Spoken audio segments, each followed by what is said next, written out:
Chapter 483. Unwillingness. The Yen family had finally married off their daughter. When she visited her family, the Yen family looked forward to seeing her again. Her mother swept her into her arms, crying and touching her face. "You have lost weight."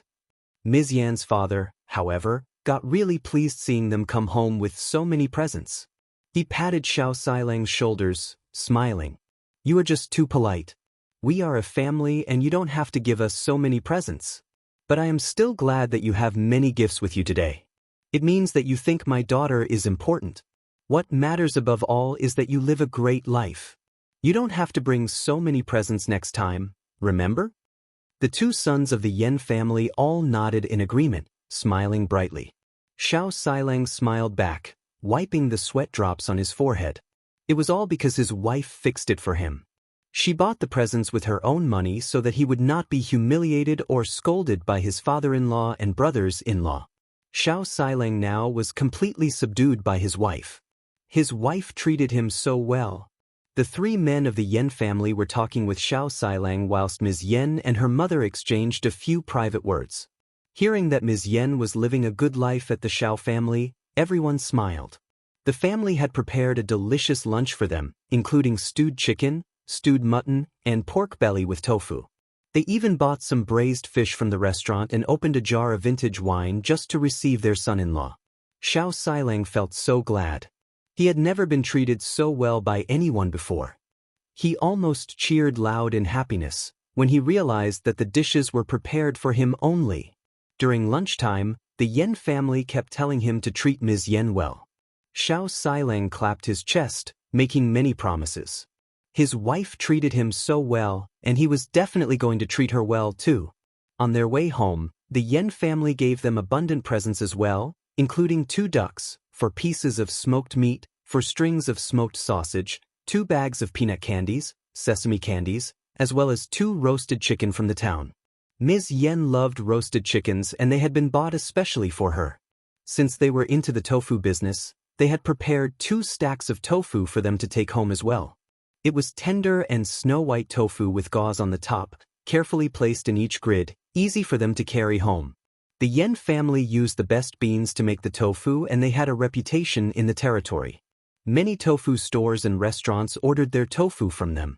The Yen family saw the couple off at the entrance of the village. Ms. Yan's mother almost cried seeing her daughter leaving, which also drove Ms. Yen to shed tears as well. They were not separated until a long while later. Xiao Silang felt so stressed. He wiped his sweat and said, "Mother-in-law treats you so well." Ms. Yen smiled. "They all treat me well. I feel very unhappy to leave them." Xiao Silang smiled. "But we don't live so far apart. You can come back whenever you want, to visit them." Ms. Yen smiled and said nothing back. She would not be able to come back whenever she wanted, since she was already married. Ms. Niu was really glad to see so many things brought back. She kept asking Ms. Yen, "Are you tired? Why don't you take a break?" Then she asked Xiao Miling to pour tea for her. Chapter 484. No trouble. Her daughter-in-law was not as good as Ms. Qiao, but much better than most of the daughters-in-law in the village. The Yen family was very wealthy. Look what they had sent back. Ms. Zhang felt sour, annoyed and jealous seeing Ms. Niu smiling at Ms. Yen so gently. She was rich, so what? But for the money, no one would want to marry someone with looks like hers. What was she so proud about? Her mother-in-law didn't like her, she liked her money. Ms. Zhang felt that the world was unfair, especially when both Ms. Yen and Ms. Qiao were favored because of their money. Ms. Yen soon cut a few slices of fresh tofu. Along with a roast chicken, she delivered them to the first section of the family. "Eldest aunt, I brought these back from my mother's home. Please have a taste. Don't look down at them." "Oh well, you can save them for yourself. I accept your kindness, ha." Ms. Fong was startled. Ms. Yen was being too generous. Ms. Niu and the family would cause a scene when they learned about this. Ms. Fong did not want any trouble. After all, her family did not lack any food for the time being. Ms. Yen put down the stuff and smiled. "Please, eldest aunt, you are making me feel really guilty. Before I got married, I heard that you are kind, affable, and straightforward. So, I respect you a lot. I am just showing my admiration towards you. Having said that, Ms. Yen left. Ms. Fong commented lightly. Silang's wife isn't simple in mind. She smiled and sighed, saying nothing more. She understood what Ms. Yen meant. She had learned something about the relationship between the first section of the family and the second section of the family before she got married. But even if that was the case, she still respected the first section of the family. Ms. Fong was in a good mood. But she could not help but feel curious. What would the second section of the family do if they learned the truth? Ms. Fong put away the stuff and made up her mind. If Ms. Nyo came to ask them back, she was going to return them intact. If Ms. Nyo did not show up, then it meant that Ms. Yen had convinced her, which made Ms. Yen seem even more capable. Ms. Fong did not think Ms. Yen would be able to conceal it from Ms. Nyo. They were living together, and they would not be able to hide a secret like this. Tofu was small. But Ms. Nyo could not have skipped the roasted chicken. Yang Xiaoni and Xiao Xian were both surprised when they found out about this. Yang Xiaoni's eyes were widened. Fourth sister-in-law knows how to maintain relations with people. But will the second aunt forgive her for this? Xiao Xian smiled. Well, the Yen family is rich and she is loved by her family. I guess she has her support. Ms. Fong glanced at them and said, "What do you think of her?" Yang Xiaoni immediately reacted. She is very generous. Xiao Xian understood what her mother-in-law meant. How should they keep the relationship with her? She thought for a while and smiled. Mom, we can wait and see. Time will tell if she is pretending or is really so generous. You can't hide your true nature forever. If she is worth associating with, then we can definitely maintain relations with her. Otherwise, we don't need to care about it. Ms. Fong clapped her hands. Exactly what I am thinking. Yang Xiaoni. What were they talking about? She did not get it. Ms. Nyo noticed the missing roasted chicken and asked her about it. Ms. Yen never thought about concealing her actions from Ms. Nyo. Chapter 485. Speechless sure enough. The questioning came faster than she expected. Ms. Yen was asked immediately when she returned. Ms. Yen, where is the roasted chicken? Why is it missing? Ms. Yen smiled and replied calmly. Oh, I just visited eldest aunt and gave her some tofu and roasted chicken. I also gave the third aunt some tofu and meat. What? Ms. Nyo screamed. You gave them one whole roasted chicken and meat? Ms. Yen really hated her when she behaved like this. But she put on a calm look and smiled. This eldest aunt helped us before and I am just paying them back. We are relatives. We should interact with each other sincerely. Isn't that right, second sister-in-law? Ms. Zhang sneered. Hearing that Ms. Yen was seeking confirmation from her, she thought that Ms. Yen was dragging her down so they could bear the vented anger from their mother-in-law together. She was not going to do that. Ms. Zhang defended herself instantly. Fourth sister-in-law, you are wrong. The first section of the family is stingy and treats us badly. They don't share their money with us. We are not cordial with each other any longer. But you delivered food to them? That is a big mistake.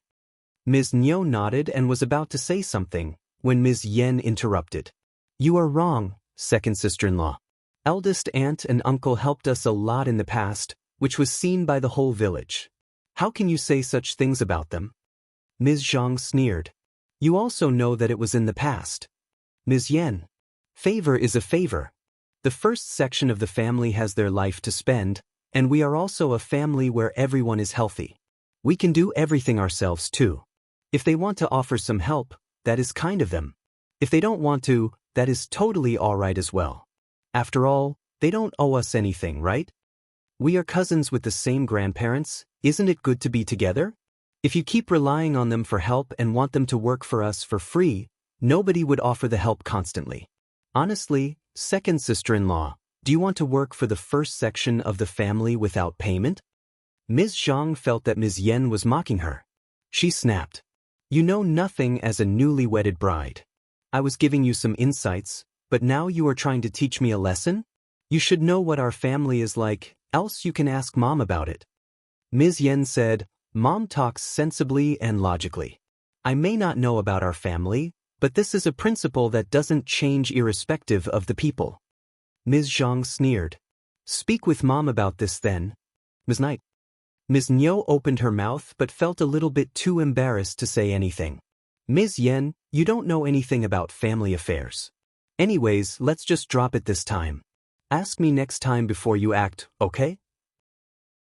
When your grandparents-in-law passed away, your eldest uncle promised to help us. He can't just ignore the promise. That is their fault if they break the promise. Look at the house they have now, how wonderful. They ignore us when they have money. That won't work. Ms. Yen. She was speechless. Whatever she said just now did not have any impact. How should they expect the first section of the family to take care of them? They had their own grandchildren already. Ms. Yen did not answer Ms. Niu directly but smiled. Mom, don't worry. I only do things which I think I should do. We should be sensible, right? Chapter 486. Instigation about dowry. Ms. Niu thought that she had agreed to what she instructed. So, she nodded and said, let's eat dinner. Ms. Zhang, what are you waiting for? Go and prepare dinner. Ms. Zhang was completely annoyed. Ms. Yen was the newly wedded daughter-in-law and she should work, not her. Ms. Zhang sneaked a glance at Ms. Yen, indicating that she should offer to make dinner. If Ms. Yen understood the rules, she would take over now. But Ms. Yen ignored her glance and greeted Ms. Niu before heading back to her room. Ms. Niu scolded Ms. Zhang for not complying with her wishes. Ms. Zhang lowered her head and left angrily. She cursed Ms. Yen inside her heart. Ms. Yen had made up her mind to hang out with the first section of the family. When she was not that busy, she would visit the first section of the family whenever she had time. Ms. Niu did not like it at the beginning, but Ms. Yen said that she was a newly wedded daughter-in-law who should hang out with neighbors and relatives. She said that she could even try to see what the first section of the family was busy with. Maybe they could learn about how to make a fortune. Ms. Niu felt that her words made sense. So, she ignored her visits after that. Ms. Yen was good with needles and threads. Ms. Su and Yang Xiaoni were both bad at it. So was Ms. Qiao, who could not even make the salts. Ms. Fong spoke highly of Ms. Yan's skills of needles and threads, to which Ms. Yen smiled modestly and offered that she could teach Taoto. Ms. Fong was happy about it. She accepted the offer readily. In this way, Ms. Yen spent even more time at the first section of the family's home. 4 days, Ms. Yen was having a good time with the first section of the family, and Tao improved a lot under her guidance. She liked this patient and gentle cousin-in-law. Miss Su was a little defensive, but she did not think this girl was up to anything bad. Qiao Xian and Ms. Fong felt that Ms. Yen seemed to be a little different from the others in the second section of the family. Ms. Fong sighed. Silang was an all-right husband. But Ms. Niu and the second son of the family were really annoying. She wondered if Ms. Yen could tolerate living with them for long. Though it seemed that Ms. Niu could not control her, which Ms. Fong found to be strange. Ms. Yen taught Tao how to work the needles and threads, so Ms. Fong asked her to stay for lunch. Ms. Yen had turned down the offer in the beginning, but started staying back later on. The food served at the first section of the family was much better than that at the second section of the family. Even a single dish of cooked vegetables had a lot of taste, which made Ms. Yen feel so jealous. Yang Xiaoni was bad at needles and threads, but the materials used by her were excellent. Tao had many things with her, which made Ms. Yen feel even more envious. She swore to herself that she was going to live a better life. One day when Ms. Yen returned home, she heard her second sister-in-law whispering to her mother-in-law. She leaned forward and tried to hear the conversation. After a while, she frowned and got really furious. Ms. Zhang, that bitch, was trying to make her mother-in-law take away her dowry. She knew what kind of family Ms. Zhang was from. Ms. Yen, who grew up in a family filled with love, just did not understand how a man could be so useless that he had to be supported by his married sisters. In her opinion, a man should be able to support the whole family, protect his parents, his wife and siblings. Girls should not have to do anything like this. They should just have fun. Chapter 487. Uncomfortable, she had felt sorry for Ms. Zhang early on and looked down upon Ms. Zhang's brother. But after she came to this place, Ms. Zhang was very hostile towards her, so she decided not to befriend her. Since she hated her, why must she suck up to her? She would just stay away from her. After the senior people in the family were gone, they were going to live separately and all they needed to do was to act politely when seeing each other. But Ms. Zhang was so terrible. She even tried to instigate mother-in-law to use her dowry. Her dowry was not as generous as that of some nobly born lady. But her parents and brothers adored her and had given her a lot of things. She had 2 sets of silver pieces, 20 sets of garments as well as other things and 30 liang in the bottom of the box. None of these could be moved or used easily. Ms. Yen clenched her teeth and left quietly. She did not go to the first section of the family. Instead, she made a big fuss sorting her dowry, intentionally drawing the attention of Ms. Zhang and Ms. Niu. Ms. Zhang felt so sour and sneered, with a mocking smile on her face. "You have got a lot of dowry, haven't you? Very lucky." Then she started to mutter inside her head, thinking that none of these would belong to her soon. She did not like it when the dowry would reach their mother-in-law. But Ms. Zhang would still be happy that Ms. Yen would have nothing left. These words were exactly what Ms. Yen was waiting for. As long as she mentioned the word dowry, Ms. Yen had the way to continue with the story. Ms. Yen smiled insincerely. "My parents prepared the dowry for me. My mother said that dowry is the biggest guarantee for married girls, and that everything in a girl's dowry box should be neatly put away and not be used unless the whole family is starving. I was not very good at sorting things when I was at my parents' home. But now I have arranged it finally. My mom says that she will come to check my dowry every now and then. If she finds out that my stuff is not well sorted or kept well as she told me, she is going to discipline me. My mom is really fierce. I have to obey her." Ms. Niu suddenly turned really uncomfortable. Ms. Zhang felt that something weird was going on. She thought that Ms. Yen was referring to her but she could not prove it. Before she could say anything, Ms. Yen smiled at her. "Second sister-in-law, can I ask you how to sort the dowry well? How do you keep your dowry? Should I put things in separate boxes and move them out every now and then and check if there are bugs or anything? Second sister-in-law, tell me some good methods so that I can learn too." Ms. Zhang's face changed. She had no dowry. The rags she had were all delivered to the tailor and she had nothing left. Ms. Niu looked even more uncomfortable. Ms. Zhang had no words to say when Ms. Niu's face became ugly. Moreover, it would be very strange if she tried to get involved with Ms. Yan's dowry discussion. Ms. Niu knew pretty well how the Yen family loved Ms. Yen as their daughter. She had also made the promise of adoring her, which was why the Yen family decided to marry her to their family. The Yen family could not be offended easily. Also, Ms. Yen looked like someone with ideas too. What if Ms. Yan's mother really checked her dowry when she came over and found that something was missing? Things would be really horrible at that time. Chapter 488. Your intention. Ms. Yen sneered inwardly, but showed no expression on her face. She smiled apologetically and went to sort her dowry boxes. Ms. Zhang was so angry. She snapped. "I have no dowry and I have nothing to give Mom. But you are different, fourth sister-in-law. You are trying to shut Mom up. You are so stingy. Look at the fifth sister-in-law. She offers her things to cousins and eldest aunt all the time. Just shut up."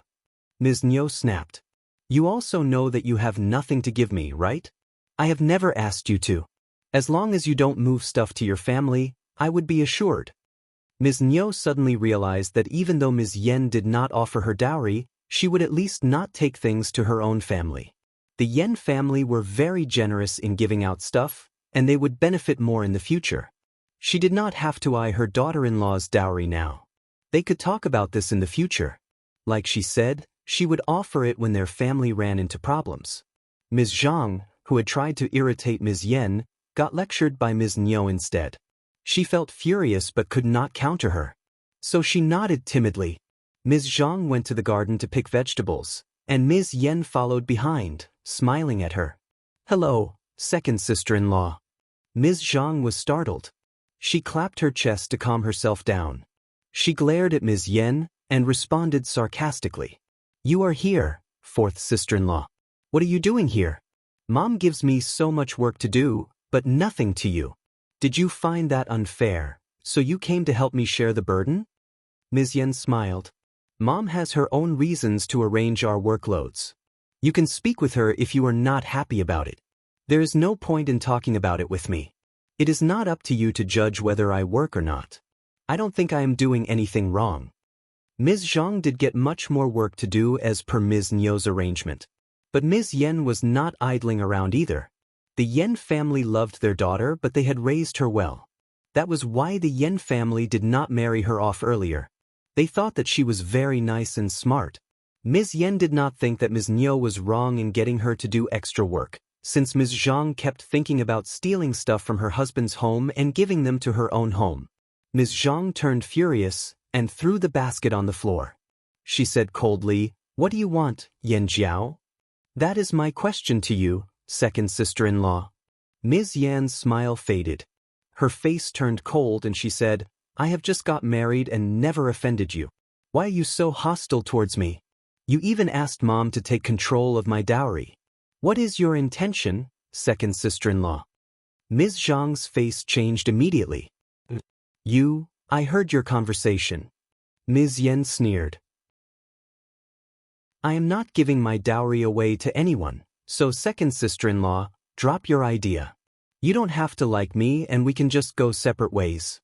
But if you ever dare to play tricks behind my back, I will let you know what I am capable of." Having said that, Ms. Yen threw a cold glance at her and left. Ms. Zhang shivered with anger. How dare she? This bitch, this arrogant bitch. Ms. Zhang was angry at Ms. Yen and the first section of the family too. The first section of the family must have taught her to behave like this, since they spent so much time together. Chapter 489. Busy spring. Ms. Yen felt quite distressed too. She came from a peaceful family and the first section of the family of the Shao family was quite peaceful, too.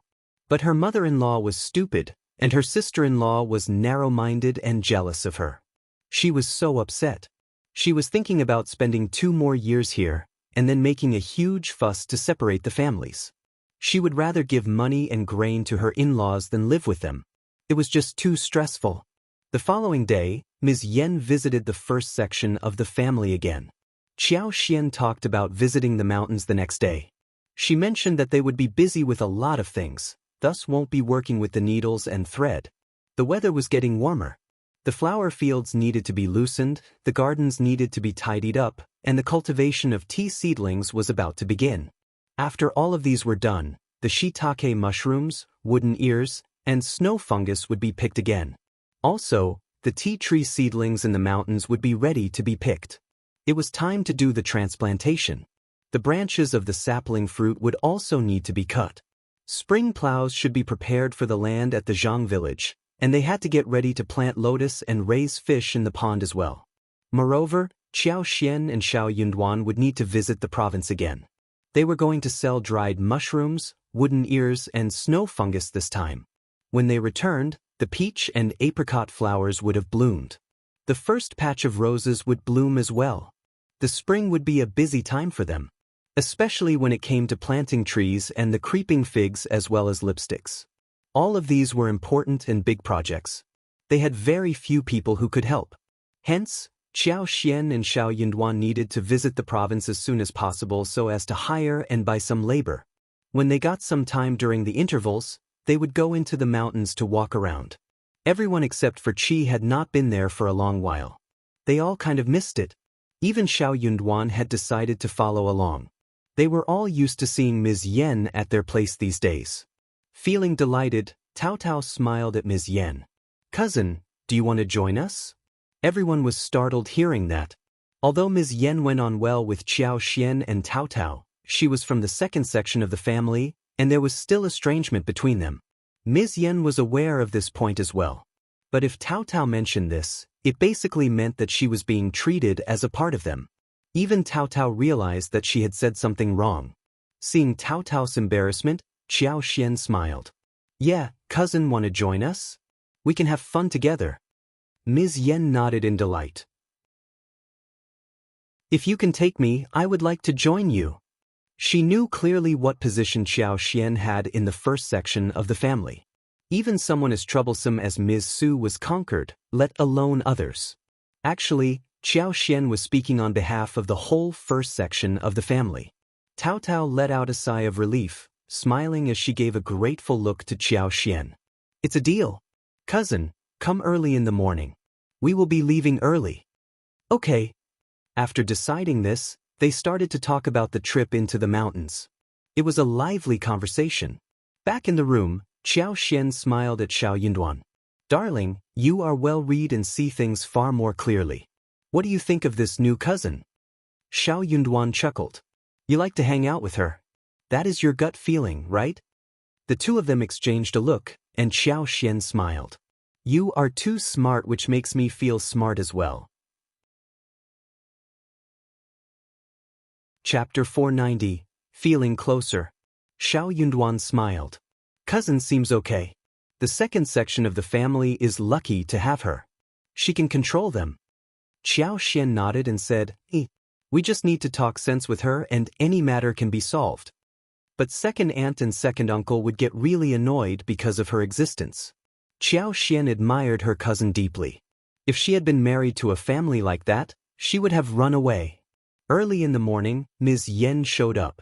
The first section of the family had already made buns the night before and steamed them the following day. It was still cold enough to keep them from turning rancid overnight. They made sauerkraut, winter bamboo shoots with smoked meat dice stuffing, and vermicelli egg stuffing. They also steamed a lot of flour rolls with chopped green onions, and white flour steamed buns to take along for 11. Ms. Yen shared breakfast with the rest of the family and left before dawn just broke. They felt so happy to be in the mountains, which they had not been to in a long while. In this cold spring, the mountains were still green. The trees had not yet grown leaves, and the dead grass had also not yet grown new leaves. But the bare branches were already densely covered with buds with a layer of cuticle. As they gently pushed away the withered grass, they could see the tender yellow buds. After just a few days, the spring breeze would blow, and the buds would bloom overnight. That would be a sight of vitality and greenery.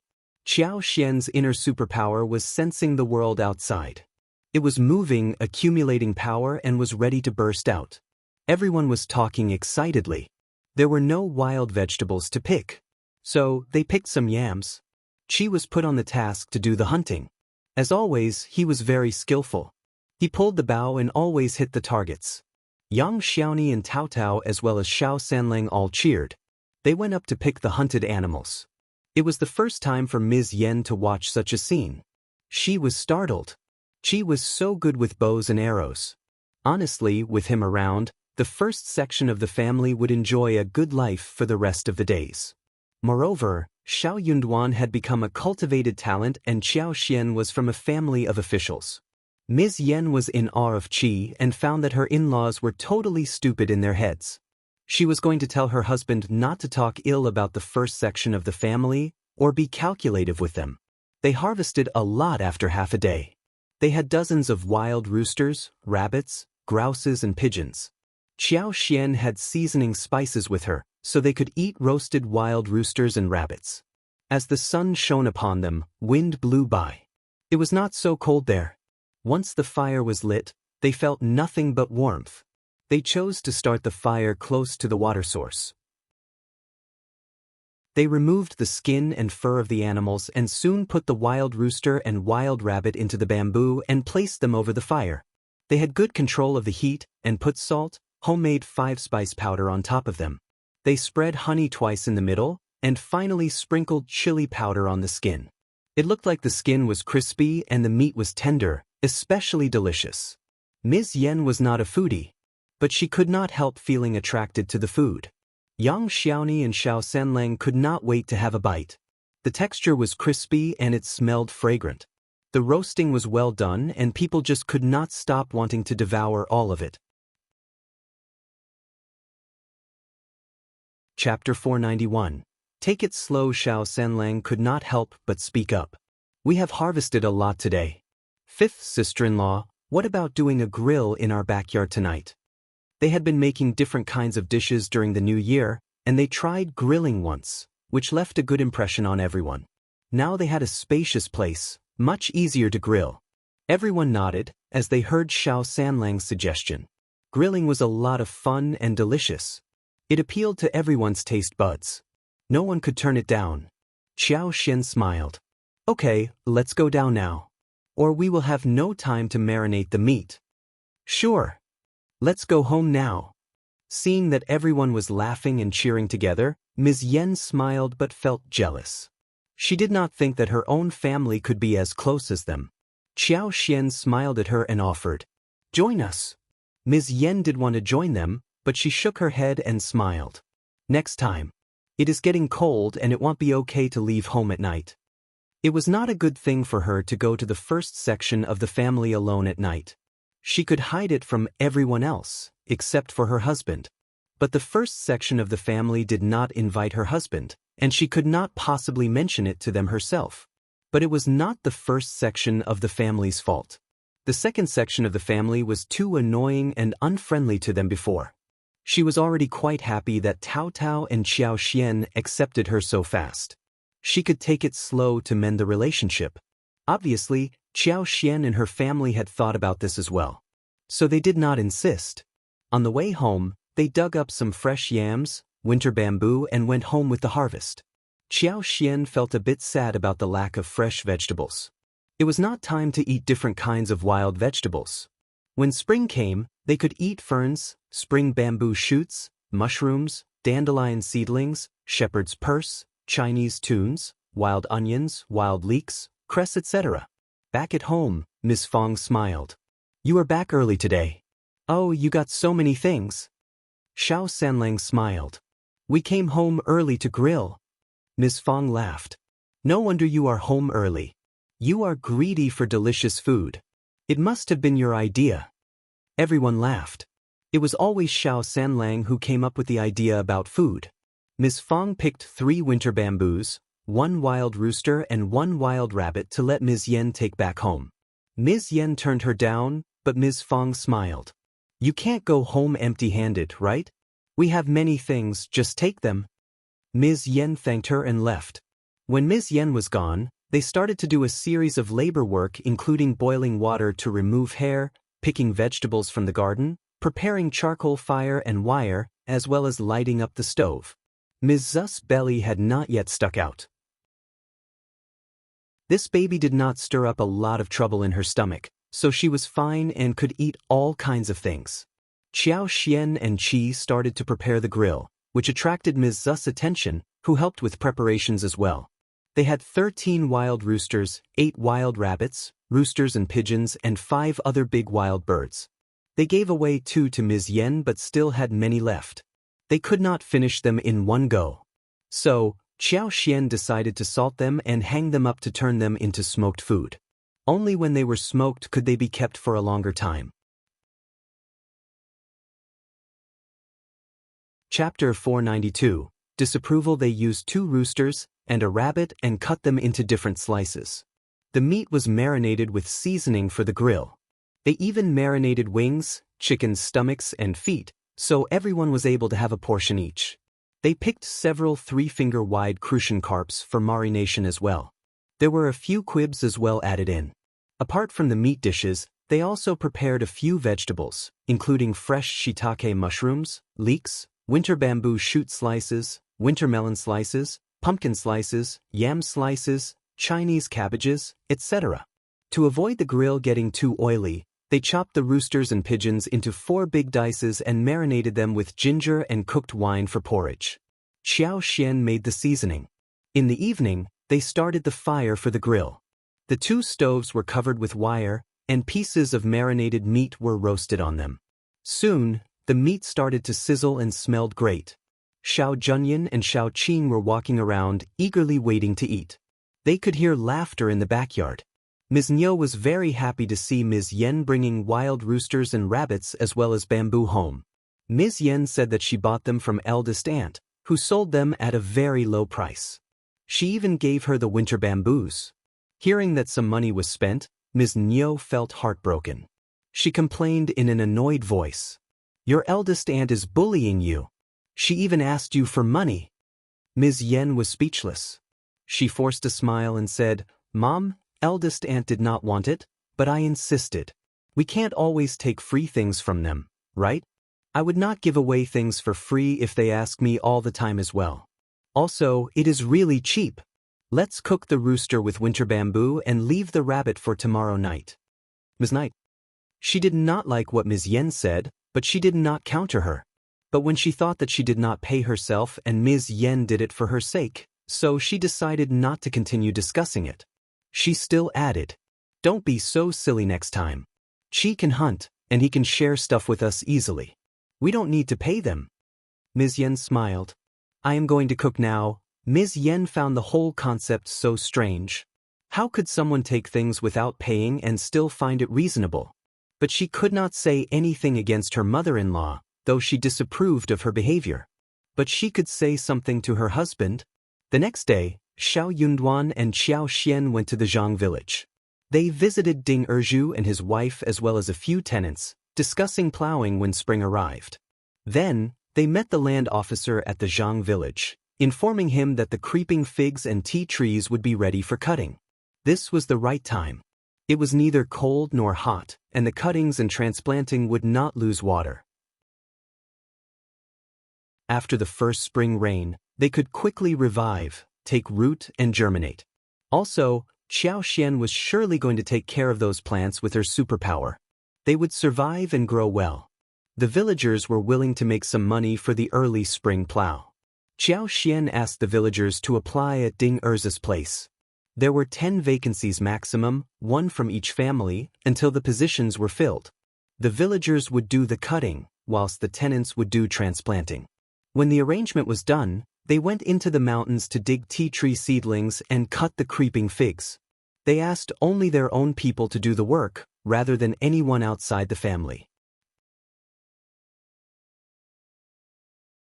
Chapter 493.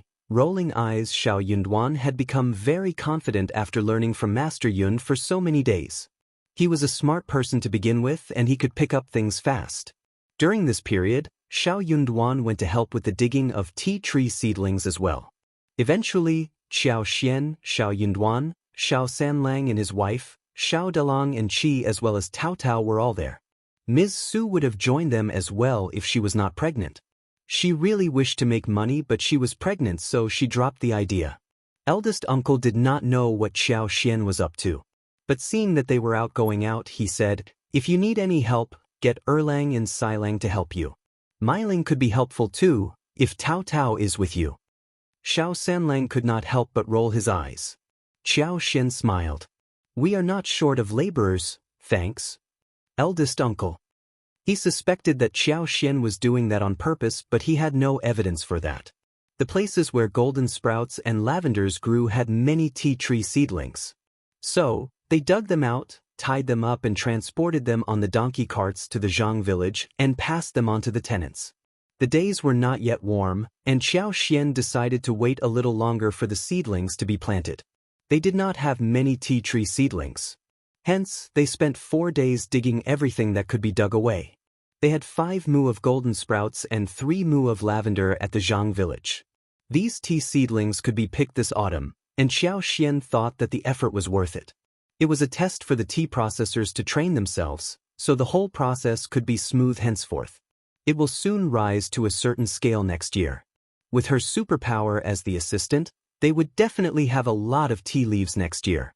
They had just finished digging when Xiao Delong was summoned to the meeting. They were going to fix the main canal, and that's why Land Officer Ding gathered everyone for the meeting. As a result, Xiao Delong did not join them to dig the creeping figs. There were 3 main canals in the village. All the water for irrigation of paddy fields was brought through these 3 main canals. The largest and longest main canal had not been repaired for many years, and it was high time. When the land officer mentioned it, no one objected. Therefore, all the households involved in the irrigation of the main canal would provide labor and take turns to repair it. The first section of the Xiao family also had a field to draw water from the canal, so Xiao Delong had to repair it too. It would take 3 days. Xiao Xian and the others continued to go into the mountains to cut the creeping figs, whilst Xiao Delong went to fix the canal. This work was much easier and faster than digging seedlings. They cut a certain amount, sent it to the Zhang village in one day and had it cut into pieces of more than 20 centimeters. The amount of cuttings in a day was enough to cover 10 mu. At this rate, they would only need 5 days to finish the work. Qiao Xian asked Xiao Yunduan to stop during the last 3 days. There is only a little work left, and we have enough help. You should stay at home and study.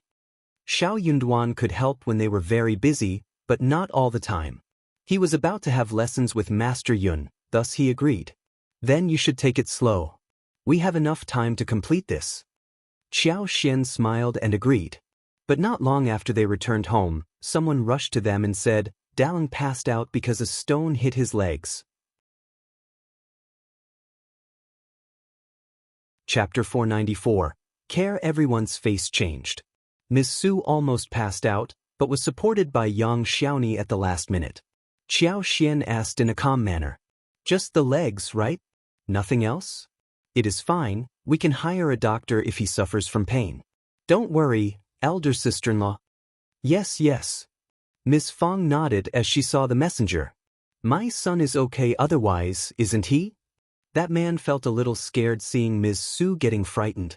After all, it was a pregnant woman. If something happened to the baby, the first section of the family would kill him for bringing that message. He said, No, nothing else. Just the stone that hit his legs. Qiao Xian thanked him swiftly and said, Mom, let third brother and Chi get him home now. I will go with Tao Tao into the town to fetch a doctor. Just console elder sister-in-law and tell her he will be fine. Xiao Yunduan had taken the donkey cart when he went to Master Yun's place. Xiao Sanlang was always the one driving, but he was helping Qiao Xian with the creeping fig this time around, and hence did not follow him into the town. Ms. Fong calmed herself down. Okay, you should head off now. Third and Chi, hurry up.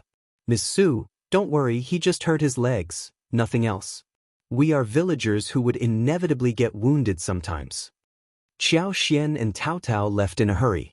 Ms. Su let out a sigh of relief, forcing a smile. You're right, Mum. I'm fine. Soon Ms. Yen hurried in. Elder Aunt, anything I can do to help?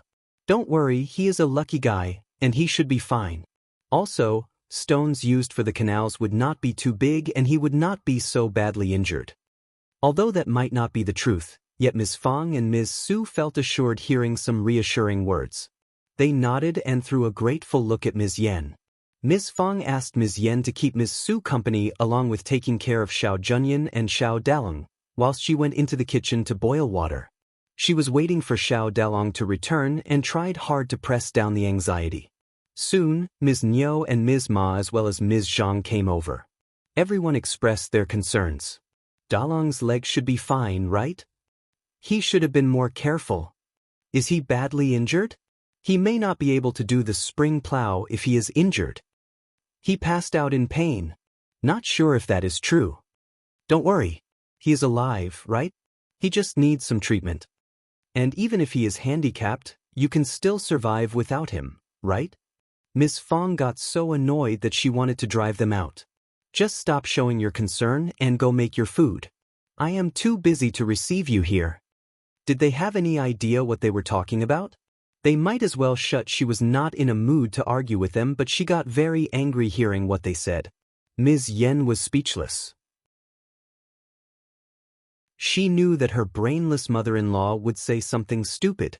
So, she had asked her mother-in-law not to come along with her, and she could just pass on the message. But she still came. Sure enough, she talked nonsense. Ms. Niu and Ms. Ma did not dare to irritate Ms. Fong anymore at the moment. Chapter 495. Result: if Ms. Fong got annoyed and drove them away, they would suffer. Seeing Ms. Yen keep Ms. Su company, Ms. Zhang felt very uncomfortable, but she still smiled. Let me stay with my cousin as well. Ms. Fong threw a glance at her and said, Ms. Yen is enough. You can leave. Ms. Zhang felt so annoyed inside her heart. She was looking down at her. She forced a smile. Eldest aunt, let me stay and free up fourth sister-in-law's hands. She is still too young to understand anything. I can keep my cousin company. Ms. Yen knows her well. Ms. Fong turned impatient. I have no time to argue with you. Just leave. Ms. Yen added in a calm tone. Second sister-in-law, just go home to make food for mom. I can take care of my cousin. Don't worry. Ms. Yen was trying to help Ms. Zhang get rid of the embarrassment. But Ms. Zhang did not appreciate it. She felt that Ms. Yen was mocking and sneering at her, and showing off in front of her. She threw a glare at Ms. Yen and left quietly. She was filled with anger inside her heart. She felt jealous and annoyed. She was mistreated so badly. In her opinion, it was because Ms. Yen was richer than her. Ms. Yen was treated well by both her mother-in-law and the first section of the family. They just knew how to take advantage of others. All these people should suffer one day. They were the bad ones. Qiao Xian and Tao Tao managed to rent a bull cart to travel into the town. They kept urging the uncle to drive faster. The driver also understood that they were in need of a doctor at the moment. But the bull cart could not go too fast. As they reached the town, Qiao Xian spoke with manager Qin from Mingren Tang, who packed up his stuff and went out with the page boys, even though it was closing time. Tao Tao and Qiao Xian as well as the doctor and page boy went in the wagon, whilst the uncle drove the bull cart alone and slowly. When they arrived home, it was bustling in the room. Everyone was present, talking about things. Xiao Yunduan and Qi were waiting for them at the gate and finally saw them return. Fifth brother. How is elder brother? Tao Tao almost shed tears. Xiao Yunduan said gently, elder brother has woken up. He is all right. Dr. Qin, please, this way. They heard the arrival of the doctor and spared the way for him. Xiao Yunduan and Qiao Xian exchanged a glance and reminded Ms. Fong, seeing so many people around. Ms. Fong brought herself back and thanked everyone present, driving them away. Xiao Yunduan asked the crowd to go out, and Xiao Sanlang helped to drive them away as well. They left seeing that the doctor was here and it was getting late in the day. It also seemed that the Xiao family did not need much help. They did not want to be in the way at this time. Second uncle and third uncle were still waiting for the diagnosis. Dr. Qin checked Xiao Dalong's wounds and his heart skipped a beat. He was experienced and did not reveal his inner thoughts easily. Third uncle could not wait and asked, how is it, Dr. Qin? Can my nephew keep his leg? Many people say that it is a severe injury. Ms. Fong shouted furiously. Just shut up. Chapter 496. Nice words. Third uncle said unhappily, eldest sister-in-law, you can't vent anger on us. I am simply telling the truth. We can't ignore the facts. Just get out of here.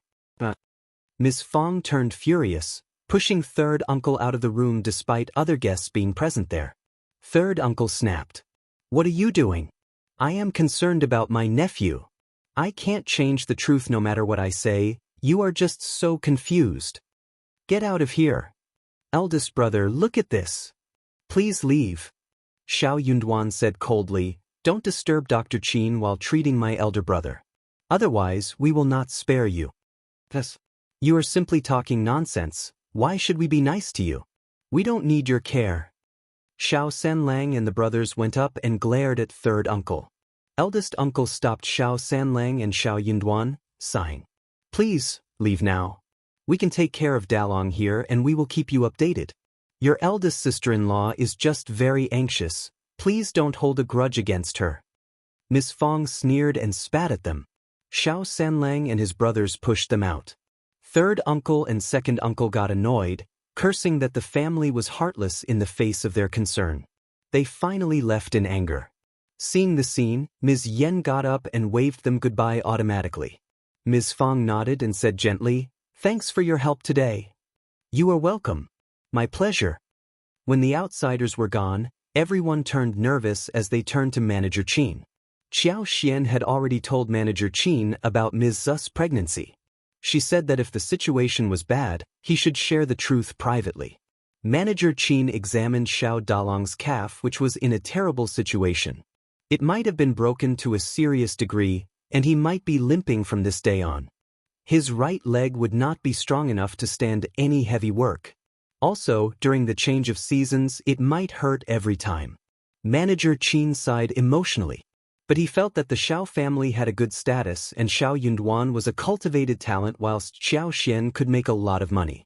So, one limping labor might not cause any problems for the family's livelihood. But he was going to be handicapped henceforth. That was a hurtful thing for all. He should be fine soon. Just take a good rest and wait for the injury to recover. Xiao Yunduan and Qiao Xian exchanged a look. Their hearts sank. Manager Qin was making a vague statement. They understood what he meant. Ms. Fong and the others did not notice the slight difference. They looked cheerful and smiled in relief. For real? That is great. I know he will be fine. Elder brother, don't worry. Just take a good rest. I am sure you will get better soon. Yeah, elder sister-in-law, don't worry. Xiao Dong let out a sigh of relief and turned to Ms. Su, who had a pale face, smiling and nodding. Thank you all for looking after me. Elder brother, you are being too polite. That is true. Ms. Su smiled too.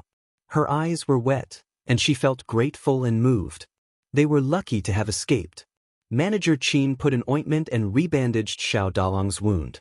He wrote some prescriptions and medical herbs for Xiao Dalong to eat and put on his legs. He had many medicines with him for leg treatment. Chapter 497. Not good. In a few days, they needed to go into the town to fetch another portion of medicine. Otherwise, Manager Qin could come to check on him after 5 days. They could just use the medicine they had right now till then. Ms. Fong insisted that Manager Qin should come and check him again. The Xiao family would gladly pay for the medical bills and fare. Manager Qin nodded. He needed to go back to the town and waved goodbye to the first section of the family. The gate of the town was closed at this hour. But he was the doctor, so he had the special right to be allowed inside. All he needed to do was to show the patrol soldiers his identity card and to write down on the register what he had done and where he had been to. The first section of the family thanked him gratefully. Ms. Qiao told Ms. Fong that she had already paid him. Just rest well, Mom. Ms. Fong nodded and sighed. Good child. You have had a long day too. I will give the money to you later. Qiao Xian nodded and walked out with Xiao Yunduan, Manager Qin and his page boys. Manager Qin. Manager Qin sighed slightly, knowing that these two had already understood what he meant. He said in a small voice, I am sorry, but Dalong is in a bad condition. His legs might not be well again. Xiao Yunduan's heart sank. Manager Qin, please. Tell me what we can do to make elder brother recover. We are willing to try everything. Don't worry. Manager Qin smiled bitterly. I am a doctor. I'm not going to hide anything from you since you trust me. The bones of his calf and leg are seriously damaged, and the tendons are injured. Even the orthopedic master who is best at bone setting can't guarantee that he can recover fully. I'm afraid. Well, he should be able to walk, except that it will not be as convenient as before, and he won't be able to do any heavy work. Xiao Yunduan's face sank. No other solution? Manager Qin shook his head slightly. Almost impossible. Qiao Xian said, almost impossible, but there is a small possibility of recovering, right? Manager Qin did not know what to say. It can be taken as that. But full recovery was almost impossible. Qiao Xian smiled. That is good. Elder brother has always been healthy and maybe he can recover fast. He should eat well and rest well, so he can get better, right? Manager Qin. It makes sense. Xiao Yunduan greeted him. Thanks, Manager Qin. Take care on the way. I am off now.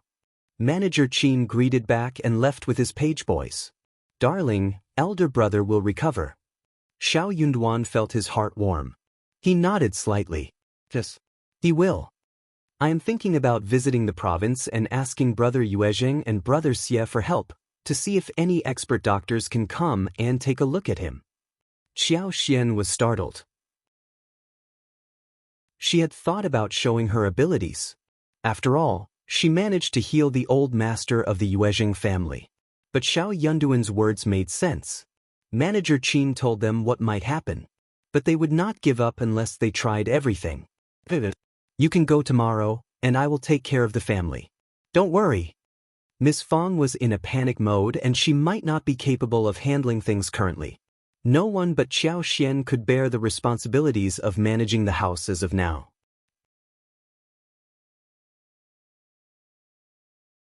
Chapter 498.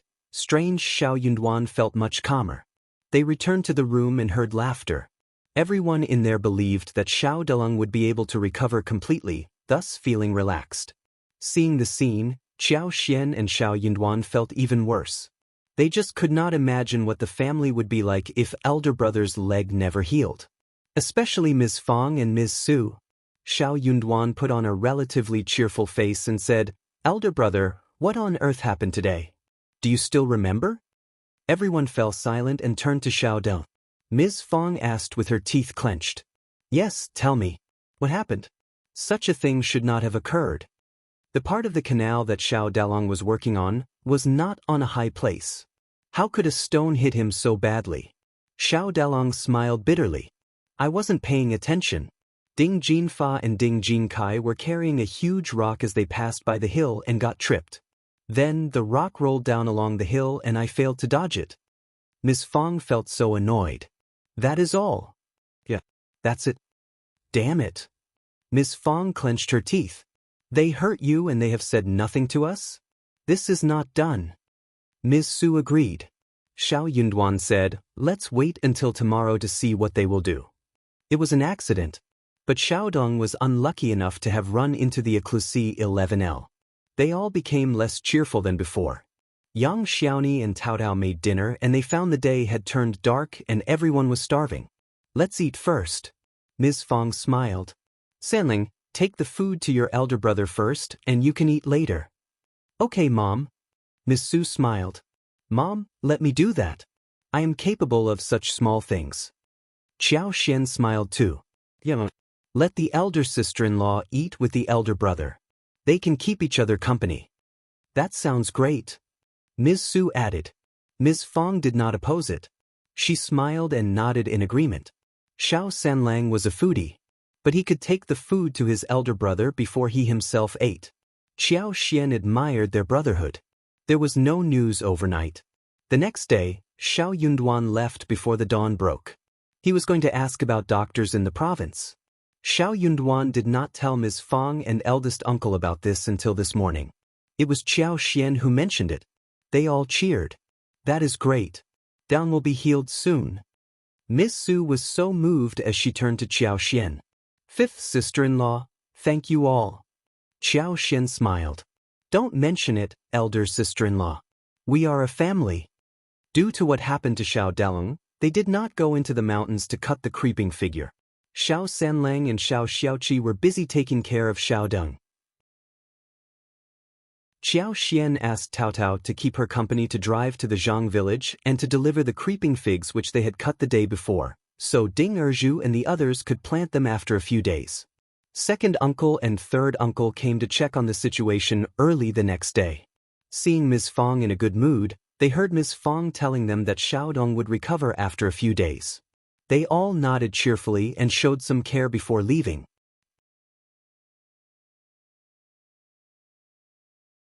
Chapter 499. Apology. The news that Xiao Dalong would not limp was spread across the whole village. Only then did Ding Jinkai and his brother, together with their parents, came to the Xiao family to apologize, with lowered heads.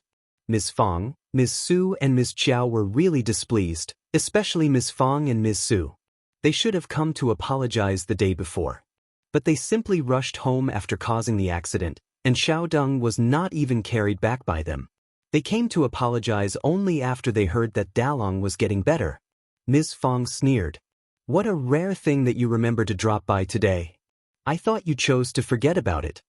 Ms. Su was always quiet, but she added ironically this time. "I thought they would have been here yesterday." The two brothers of the Ding family and their parents looked very embarrassed. Ding Jinkai's mother forced a smile.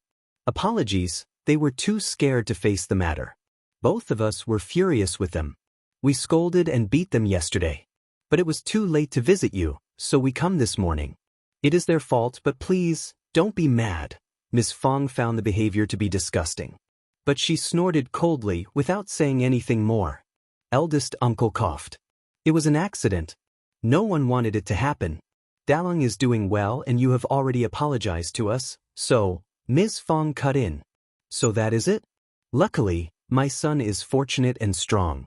But when are you going to pay us the medical fees? Ding Jinkai and his brother, as well as parents, were startled. Medical fees? Yeah. Ms. Fong said, my son can't just both suffer physically and spend money too. Ding Jinkai mumbled. But we have no money.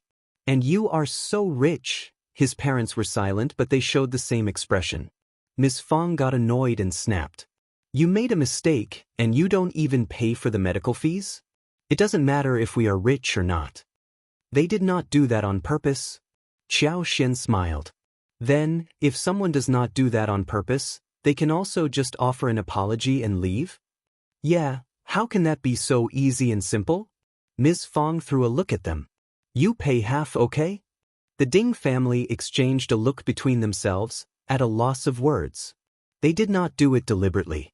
But Xiao Dalong did get injured because of them. The Xiao family was already kind enough to let them pay half of the medical fees. There was nothing they could do if they forced them to pay the full bill. Okay.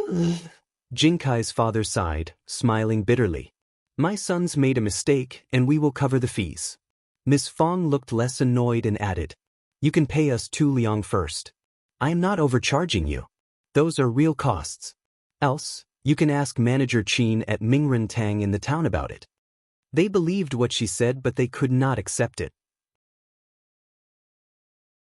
Jinkai's parents tried to look poor and pleaded with Ms. Fong and eldest uncle about cutting the fees, which was turned down by Ms. Fong. She did not care about the exact amount. She just did not like how it happened.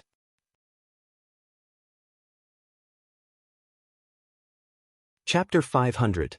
Decision. Her son met an unexpected accident and she was already so annoyed and concerned. She spared some part of the fees for them and they still tried to bargain? Finally, it was Ding Jinkai who agreed suddenly. His parents were so anxious. But he nodded too fast and Ms. Fong accepted it quickly enough for his parents to be unable to turn the table. So, they had no choice but to go and fetch the money. Land Officer Ding came to visit them too. He even asked Xiao Dalong to get well and not worry about having to work for the repair of the canal anymore. That made Ms. Fong and the whole family annoyed. Xiao Dalong got injured because of the canal repair work.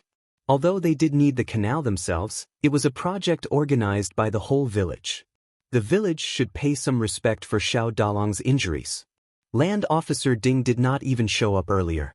He just asked his wife to come and check it out, showing a little concern and saying that they did not need to get involved with the labor for the canal repair any longer, as if the Xiao family was taking advantage of him. He was the land officer, and he was not related to the project directly. Ms. Fong and the family could not do anything about it. So, they dropped it. Xiao Xian still decided to do something about it. I know some acupuncture. Mom, elder brother and elder sister-in-law, if you trust me, I can do something so that you can be relieved from pain. Xiao Dalong's wound was hurting terribly and he could not stand the pain as he groaned. That was when Xiao Xian mentioned this. The external wounds were causing him so much pain, despite the anti-inflammatory drugs. Xiao Dalong had never felt so much pain before. His head was turning dizzy and his eyes were blurry. He felt that even breathing was agony for him. Hearing Xiao Xian's words, he replied quickly. Please, fifth sister-in-law, thank you. Xiao Dalong sounded very determined, and both Ms. Fong and Ms. Su were startled. Ms. Fong glanced at Xiao Xian, nodding. Ms. Xiao, do it. Ms. Su was worried that Xiao Xian was just putting on a show. She wanted to intervene but then stopped herself. The fifth sister-in-law was just being kind. Moreover, she could not object when her mother-in-law and husband both approved of the suggestion. Fifth sister-in-law, just be careful. Don't force yourself. You are not a doctor and if you fail, it is okay. What she meant was that if she could not do anything to make her husband feel better, she could just drop it directly. Xiao Xian knew that Ms. Su was worried about her husband, so even though she didn't speak nice words, Xiao Xian did not say anything about it but smiled. Xiao Xian had bought 3 silver needles from the province after the last incident. So, she managed to put on a proper show this time with them. Acupuncture was just an act. She was actually injecting superpower into Xiao Dalong's body and was trying to heal his wound from inside. Ms. Fong and Ms. Su knew nothing. They were easily fooled. But she could not make Xiao Dalong recover instantly. After all, he was injured very badly. Hence, Qiao Xian concentrated her superpower on the broken bones. Gradually, he would turn better and others would link it to using good medicine and resting well, rather than suspect the strangeness of his recovery. As the superpower went into his body and caressed the pain, Xiao Dalong suddenly felt relief. He became far more relaxed.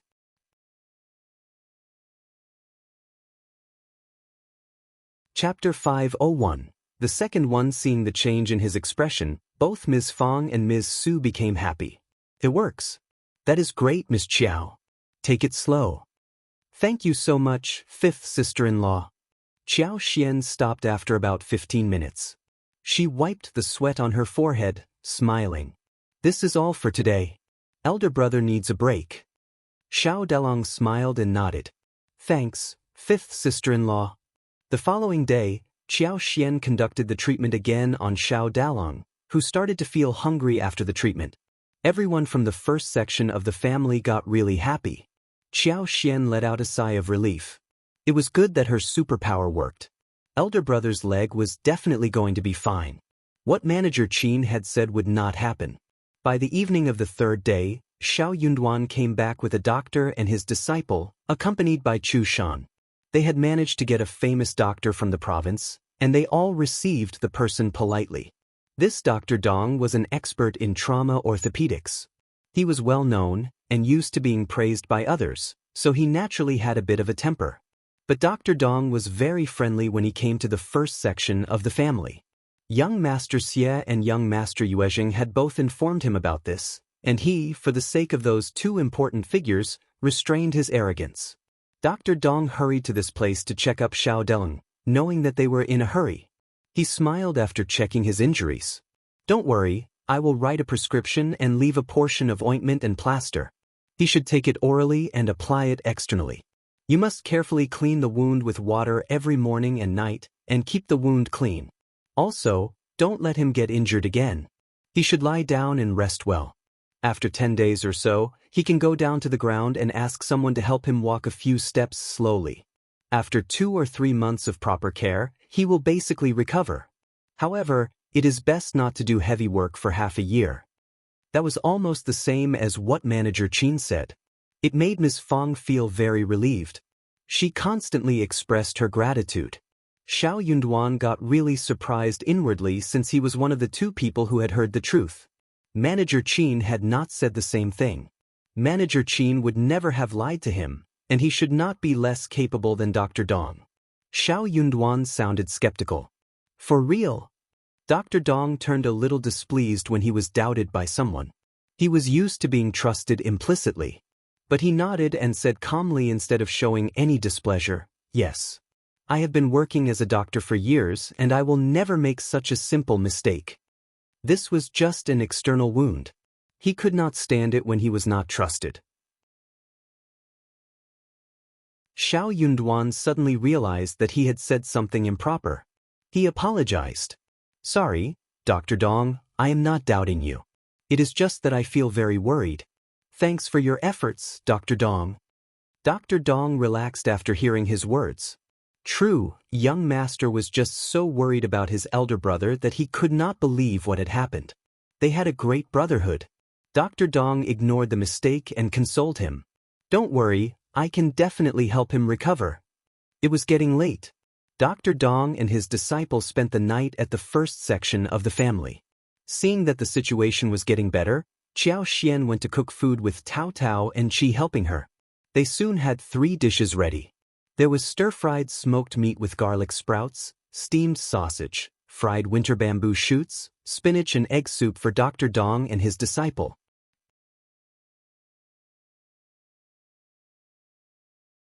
Chapter 502. Relief. The smell of smoked meat and sausages was fragrant, the winter bamboo shoots were delicious and tender, and the hot spinach and egg soup made people warm and comfortable.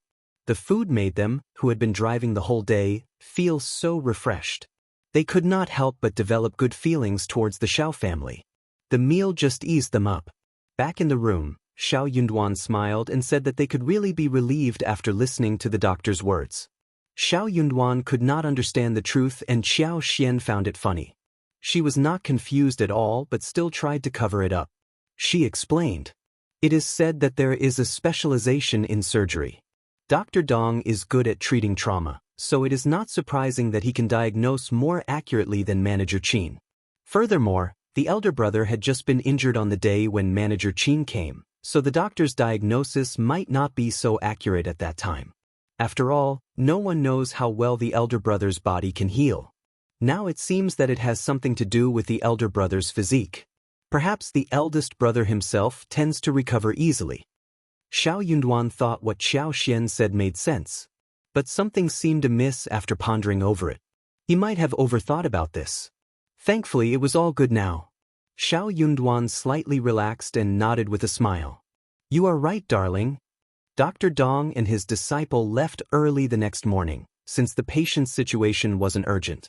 Xiao Xian conducted 2 more days of acupuncture and after the medication from the new doctor, Xiao Dalong felt much better. His wounds still ached, and there was inflammation, but the pain did not cause him too much discomfort. It was bearable. Xiao Dong was so grateful and kept thanking Xiao Yunduan and Xiao Xian. Oh yes, fifth sister-in-law, I can just stay here and rest. You can do whatever you want. Don't bother about me. I am sorry that I can't help you now. That is okay. Xiao Yunduan smiled. We can take it slow with our work. Elder brother, just focus on your recovery.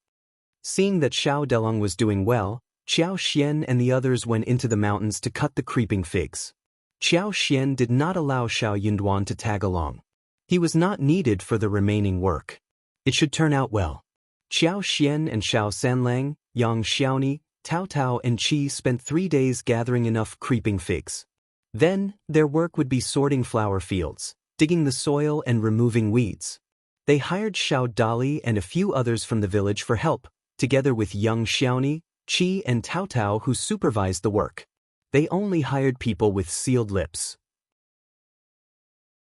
The hired workers saw a house inside the flower field and got curious, but they stopped prying when Tao Tao said that it was a place for them to take a break and appreciate flowers. No one saw the whole set of tools of lipsticks inside, thus saying nothing. The whole village soon learned about the hiring. Xiao Xian hired 3 families including Xiao Dali, who were paid 30 won each. It was a great deal. Everyone in the village got really jealous about it. The second and third section of the family were furious. But they thought of how they owed them the free labor. They gave up making a fuss since they did not want to work for the first section of the family for no payment. Moreover, Miss Fong was not in a good mood these days due to Xiao Dalong's accident. So, the other sections of the family did not dare to cause any trouble.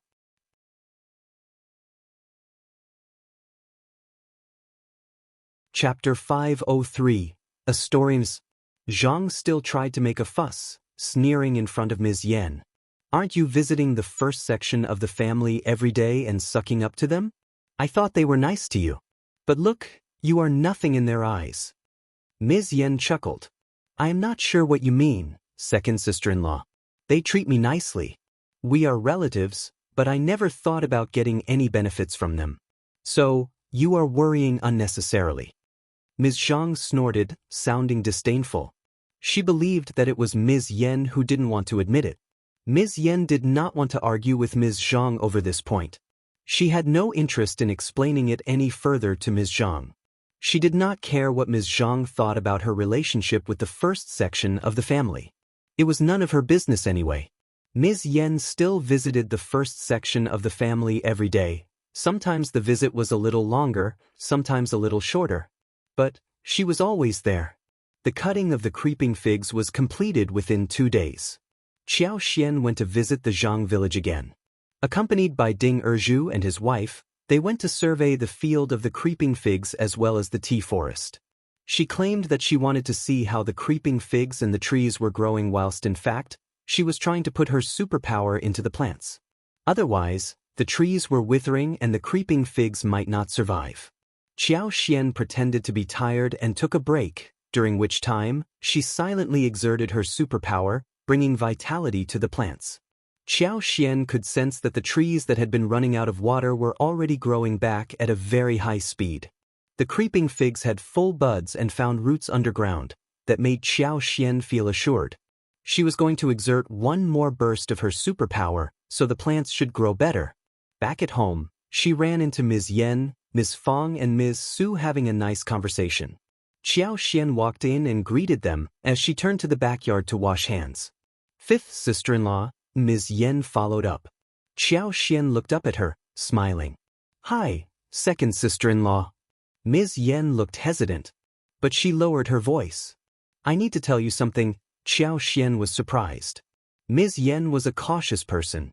She must have been bothered by something when she hesitated with her words. Come to my place. Xiao Xian led Ms. Yen to the east wing of her yard. Ms. Yen let out a big sigh as if she were making a big decision. She said to Xiao Xian in a low voice, I bumped into Land Officer Ding and Widow Sun talking in the bamboo forest near Widow Sun's garden. I was close by, but they did not notice me. Ms. Yen happened to be in the neighborhood area near Widow Sun's home yesterday afternoon when she was picking vegetables. Ms. Yen saw some winter bamboos in the forest, thus hoping to try some luck. Unexpectedly, her luck wasn't with her. She did not find the winter bamboos, but accidentally ran into the affairs of Land Officer Ding and Widow Sunday. Ms. Yen got so frightened. But the thick, tall bush in the forest sheltered her. She collapsed and her hands covered her chest tightly, holding back her breath. She was a newcomer to the village. She should not reveal this to anyone else, even if she saw that.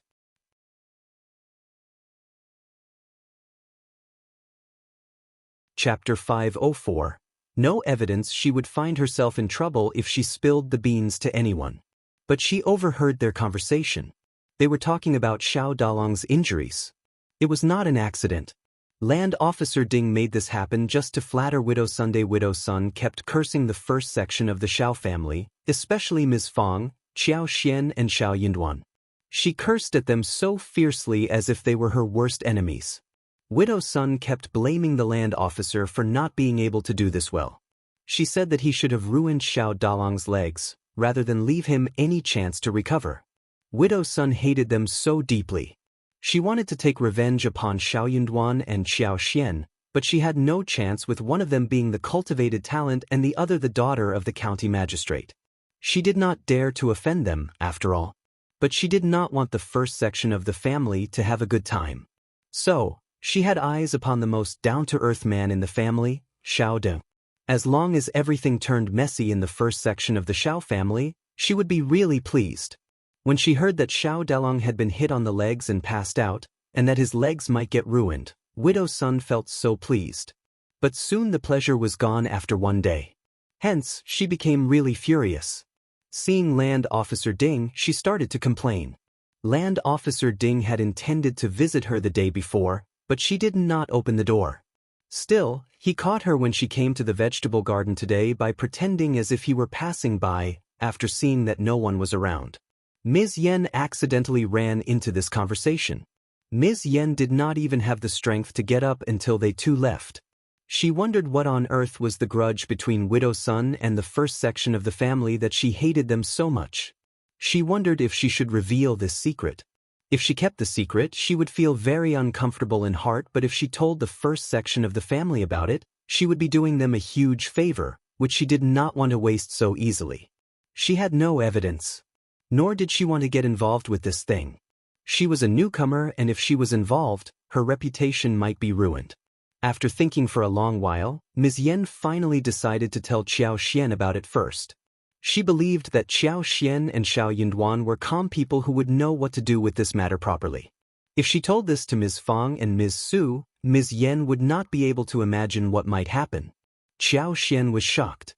Are you sure, second sister-in-law? For real? Widow Sun had never had a good reputation, and Xiao Xian heard some gossip about her too. But Xiao Xian never believed those groundless rumors. Widows were always the topic of gossip for some people.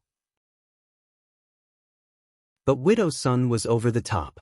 Ms. Yen felt relieved after telling her. She nodded. I am not mistaken. I saw through the cracks. It was them. Xiao Xian, she felt fury arising inside her heart. That is disgusting. Fifth sister-in-law, please calm down. Ms. Yen felt her heart throbbing. Fifth sister-in-law, should you speak with fifth brother about this first?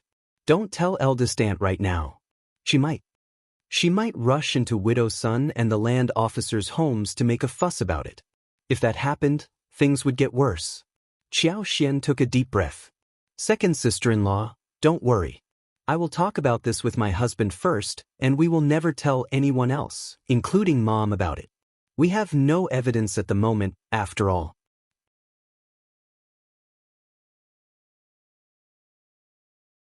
Chapter 505.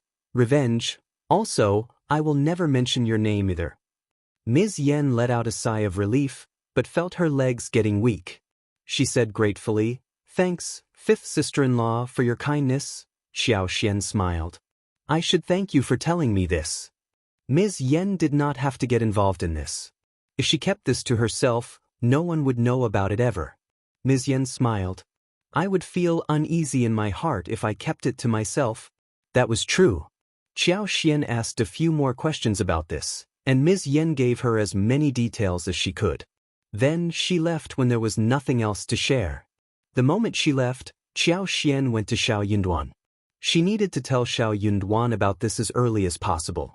Xiao Yunduan got so furious that he struck his hand hard on the table, looking lethal and cold. Qiao Xian's heart throbbed. She shivered. She had never seen Xiao Yunduan getting angry like this. Even on the wedding night when she almost killed herself, he had not been this angry. You! She tugged Xiao Yunduan's sleeves with some hesitation. Darling, don't be too angry. Elder brother is getting better, right? Anyways, what do you intend to do about it? Xiao Yunduan was not going to let it go so easily. Qiao Xian could tell that from his expressions. Unfortunately, there was no evidence, and the land officer as well as the widow were two special status people, very difficult to deal with. Xiao Yunduan calmed himself down and turned to look at Qiao Xian gently. I have my own thoughts about this.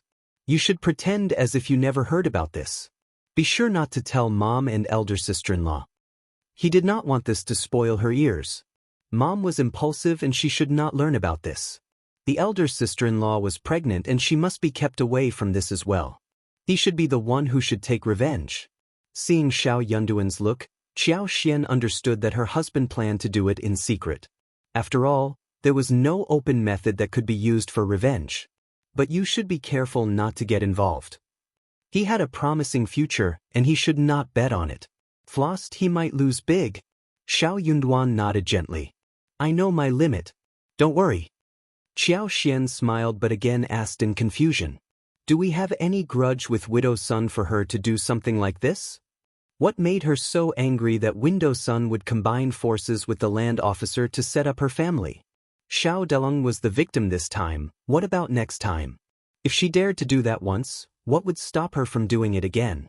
The threat should be removed, or they will never have a peaceful life. Qiao Xian did not think that the grudge would have originated from the time when she argued with her along with mother-in-law a while back.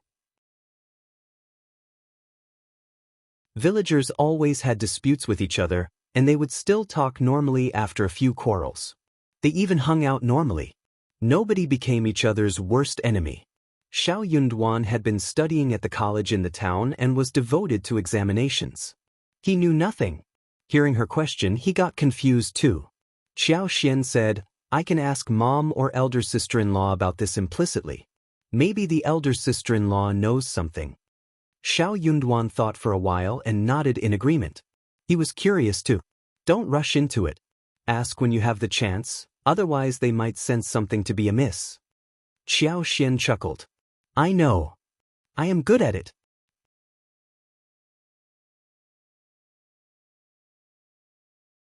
Chapter 506. For his elder brother. When Ms. Yen visited them again, Qiao Xian greeted her happily as if nothing had happened. That made Ms. Yen feel less worried. She knew that Qiao Xian had lived up to her promise. Qiao Xian started to sort out one moo in the garden for cultivating tea tree buds. When the land was sorted well, the tea seeds could be buried. With the help of her superpower, she could make the transplantation happen by early April. At that time, the tea trees would grow to a certain height. They would be trimmed in autumn and harvested for the next year. She could also put some superpower into the tea tree buds and the creeping figs so they could grow faster and better. No one had any prior knowledge about it, so even if it grew fast, people might assume that it should be like this. Then, she would work on mushrooms, wooden ears, and snow fungus. This batch of white fungus grew quite a lot. The snow-white fungus once bloomed like clouds and flowers. They were thick and beautiful. They were carefully picked one by one and spread out in a dustpan to dry.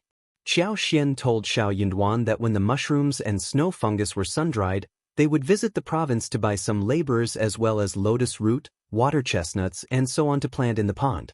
Xiao Yunduan nodded in agreement.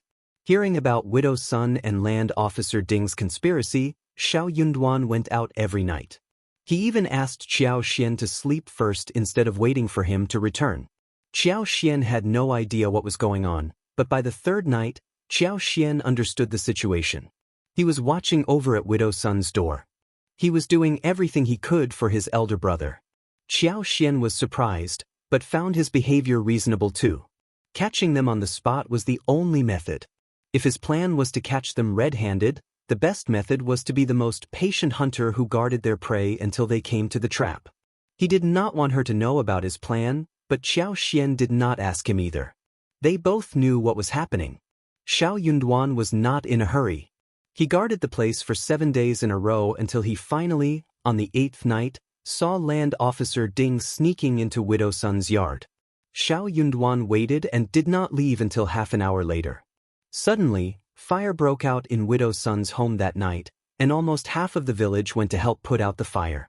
Land Officer Ding got so anxious that he wanted to leave directly, but the windows and doors were all shut from outside, and he could not leave at all. So, everyone who came to help put out the fire got shocked seeing Land Officer Ding sneaking out of Widow Sun's room. What was going on?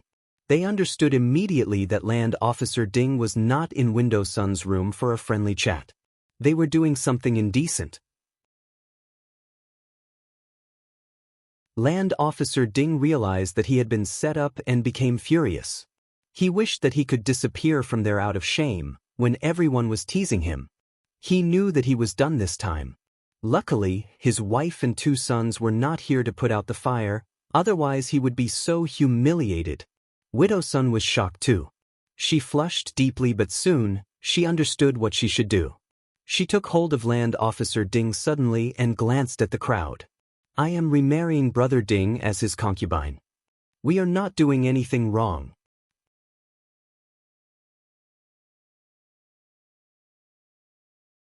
Chapter 507. Concubine. The Land Officer was startled, but recovered quickly. Yeah, that is true. Then why not share it earlier and instead do it on the sly? But for the fire tonight, you would not have said this to us. True. It is a terrible excuse. You think we are all fools? Shame on you. We are not going to have such a shameless Land Officer here. True. All of those who countered the Land Officer had the family name of Xiao. Those surnamed Ding understood what was going on, and thus did not help the Land Officer. Widow Sun did not care. She kept arguing with the others, saying that she was the Land Officer's concubine. So, they were not wrong in their conduct. In the end, when this news was spread to the clan, they both retreated. Land Officer quit his position as the Land Officer, whilst it was time for someone with a family name of Xiao to take over the position. The clan did not go any further with this. Also, from that moment on, Widow Sun became Ding Jiahao. The former Land Officer's concubine. Widow Sun let out a sigh of relief and gave in. She was just defending herself. It did not depend on her whether she became the concubine. It was not announced, so she could not be counted as one, no matter what. When Ding Jiahao went out of her house deep at night, it was already a very bad situation. She was very afraid that Ding Jiahao would blame her for this affair, saying that she seduced him when they were caught on the spot. It was a big problem. So, she came up with the idea of dragging him down. A concubine was the last choice, but they could at least survive in this way. The Land Officer had some feelings towards her, and if she could work on him well, she would lead a good life. As for those with a family name of Xiao, they had never liked Land Officer Ding in the first place since he always favored those surnamed Ding. So, They took this chance to push him down. They were in the same village and they could not drive away the entire Ding clan. Hence, they forced him to give up the position of land officer and have someone with the family name of Xiao take it up. In this way, the whole thing was over. Also, they promised not to spread the rumor. The Ding families let out a sigh of relief. If the news was spread, not only the land officer himself, but everyone with the family name of Ding would be humiliated. A land officer slept with the wife of a distant cousin. That sounded ridiculous. Although they could not completely stop it from spreading, it was enough when the rumor was limited within a certain range. There was nothing more they could do about it. After all, many people witnessed the scene the other night. Soon, a new land officer was elected from the Xiao families, namely the second grandpa of Xiao Dalla's father. He was always just and fair, a highly respected, elderly man in the village. So, he made for a very convincing land officer. Xiao Yunduan, who actually overturned the table, was never found out except by Qiao Xian. Qiao Xian guessed that it was her husband who did it, but she needed to verify this after being driven by curiosity. She asked Xiao Yunduan carefully that same night. "You did it, didn't you?" Xiao Yunduan laughed, seeing her careful look. He turned to her and nodded with a look of profoundness. "Yeah." Qiao Xian felt satisfied and smiled. "Well done. Thanks for your help, darling." Xiao Yunduan smiled. "This is what I should do. And," he added, "if anyone gives you a hard time, I will defend you and take revenge for you as well."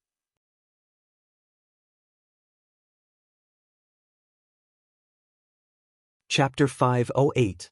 A huge trap. Xiao Xian was startled, and then felt warm by his words. She chuckled and nodded. She suddenly thought that he could be a scholar who would be imposing and brimming with unique ideas. On the other hand, it was a very lively scene at Ding Zhihea's home. Since Widow Sun became Ding Zhihea's concubine, she was not allowed to live outside with Ding Qingqing, her daughter. Widow Sun tried to keep things the way they were, saying that she and her daughter could live in their old house. But Ding Zhihea's wife, Ms. Qiu, did not want this to happen. She wondered when this bitch seduced her husband and forced herself to become his concubine, costing her husband's position as land officer and causing her to be laughed at by the whole village. So, she was not going to let this bitch do whatever she wanted. Ms. Qiu said, "You are my husband's concubine, so you have to move in with us, in case someone spreads a rumor about you being mistreated. We can't afford to have our reputation ruined, and you can't let others talk, right?" When this was said, Ding Jiahao started to hesitate, even though Widow Sun had whispered so many things into his ears. If she lived alone outside, she might hook up with someone else, and that would be a huge humiliation for him. Widow Sun had to bite the bullet, and she moved into Ding Zhihea's home, after being stared at by the whole Ding family. Ms. Qiu took her 2 sons and 2 daughter-in-laws to help her move, and they scraped away every worthy penny from her. Widow Sun wanted to make a fuss about it, but Ms. Qiu sneered. "You are just a concubine and you have no rights to counter me. Are you trying to set up rules for yourself? You are under my charge, and everything of yours is mine." Ms. Qiu's son and daughter-in-law had terrible expressions on their faces. Widow Sun felt so annoyed but did not dare to counter her. She was Ding Zhihea's concubine, and Ms. Qiu could do whatever she wanted with her, like how mother-in-law did. Her mother-in-law would try to keep the reputation when dealing with her daughter-in-law, but when the wife was dealing with a concubine, she could even get her killed. Widow Sun felt so miserable. Only now did she realize what her clever trick had cost her. The big trap, there was. But if she did not jump into the trap, she might have been ruined by Ding Jiahao.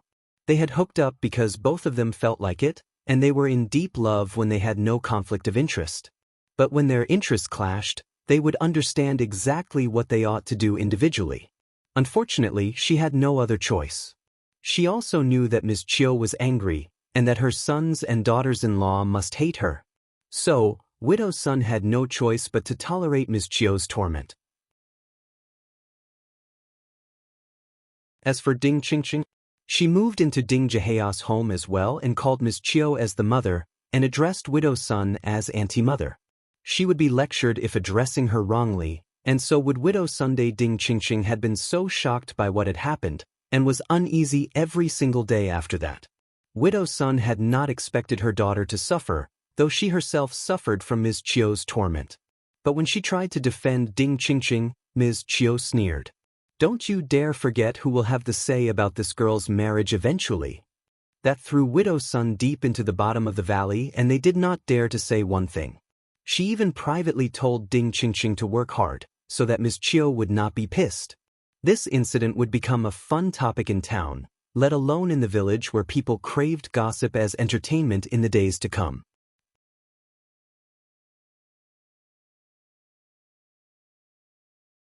Chapter 509. Scary. Everyone was watching Ding Jihea's family and the show between Widow Sun and Ms. Chiu, which was spread across the whole village and had become a good pastime between teas and meals.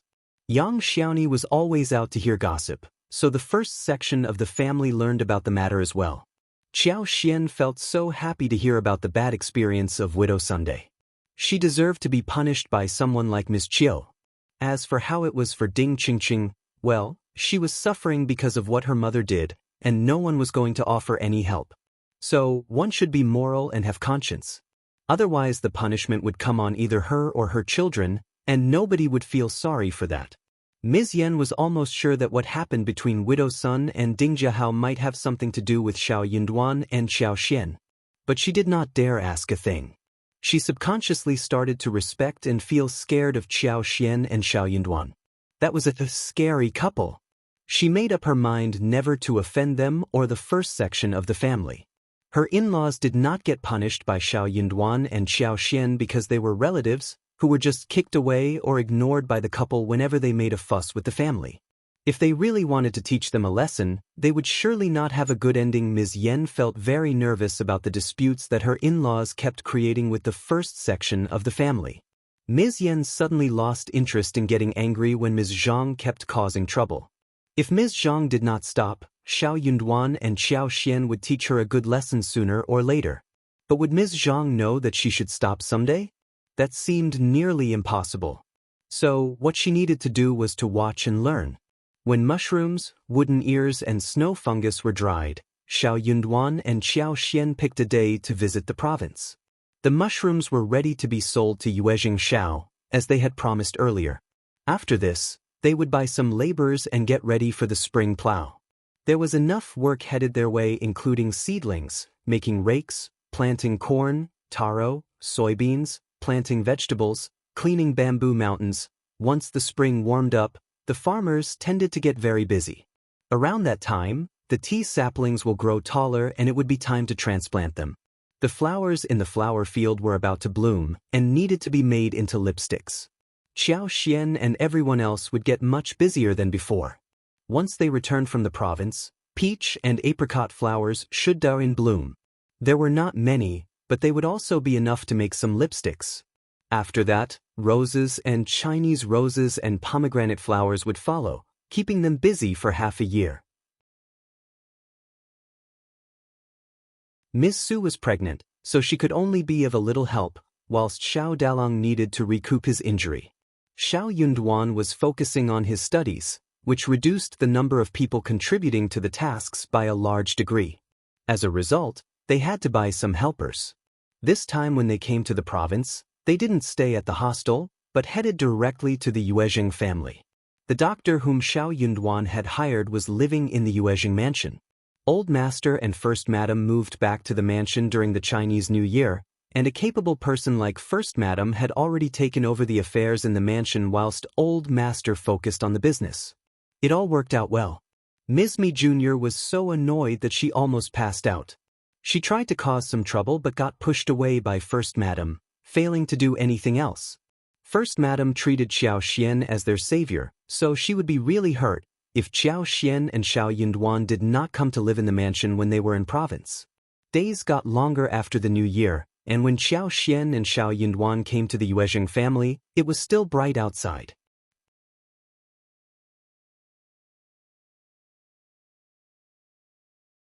Chapter 510. Visit in province. The housekeeper recognized Xiao Yunduan immediately, and when he saw both of them coming, he invited them in passionately. He rushed to inform the first madam and old master as well as the third young master of their arrival. Although he had no idea what the relationship between young master Xiao and old master was, he knew that old master and first madam considered them as very important figures. Xiao Yunduan had mentioned on the day when he came over to ask for the doctor that he would come and visit them soon. So, their arrival was not very sudden. Yuezheng Xiao came to greet them personally and they laughed and talked happily. Xiao Xian had carried mushrooms, wooden ears and snow fungus with them. Yuezheng Xiao asked his men to carry them all into his yard and started to check them out. Yuezheng Xiao's eyes sparkled when he saw what was in front of him. He patted Xiao Yunduan's shoulders. "Brother Xiao, these are wonderful snow fungus. And these mushrooms, wooden ears are all in great form. Oh my, your village is great and it has everything." Xiao Yunduan. Xiao Xian chuckled. Yuezheng Xiao asked about the weight of those things and informed them about the market price. Then he bought them all with a price twice more than that in the market. The first-class dried snow fungus weighed 36 liang for half a kilo, and sun-dried mushrooms and wooden ears were priced at 101 and 61 for half a kilo respectively. This amounted to more than 700 liang in total. Xiao Xian had not expected that the snow fungus and mushrooms, as well as wooden ears, would have different pricing when she started to plant them. She had thought that they would simply be measured by weight. She was planning to plant enoki mushrooms, oyster mushrooms, straw mushrooms, and tea tree mushrooms in the future. It seemed that all kinds of mushrooms could be sold for money. Then she learned that snow fungus was not easily planted and the price was very high. In comparison, the other mushrooms were much cheaper. But they had already planted mushrooms and wooden ears, so she would reduce the amount and plant more snow fungus next time. She was going to start by having a few mu of snow fungus at the Zhang village in the near future. Then she was going to expand the scale slowly. She would have to add a few more categories of mushrooms. All of them could earn money, which was what mattered above all. Soon, Yuezheng Xiao dealt with the things they had got and took them to the guest room. "You can stay here for a few more days. The weather is getting warmer. There are many beautiful sights outside the city to visit." Xiao Yunduan and Xiao Xian exchanged a look and said with a smile, "Let's see. We will be here before the autumn examination. Please don't think we are annoying by that time, Brother Yuezheng." Yuezheng Xiao patted his head and chuckled. "I almost forgot about that. Do remember to come early at that time." After exchanging a few more words, Yuezheng Xiao waited for Xiao Xian and Xiao Yunduan to put away their stuff and came to greet Old Master and First Madam together. Yuezheng Xiao's elder brother, Yuezheng Hong, was at home too. Yuezheng Hong and his wife were heading towards their parents to meet Xiao Yunduan and Xiao Xian. The first section of the Yuezheng family were all so thankful towards Xiao Xian and Xiao Yunduan. But for Xiao Xian, they would still be in a very bad situation. First Madam liked Xiao Xian very much. She treated her as her daughter, which she did not have. It was getting very late, so they did not visit Madame Yuezheng. But they sent a messenger to tell Madame Yuezheng that they had guests. Learning that it was a poor couple visiting, Ms. Mi Jr. felt annoyed and remained indifferent.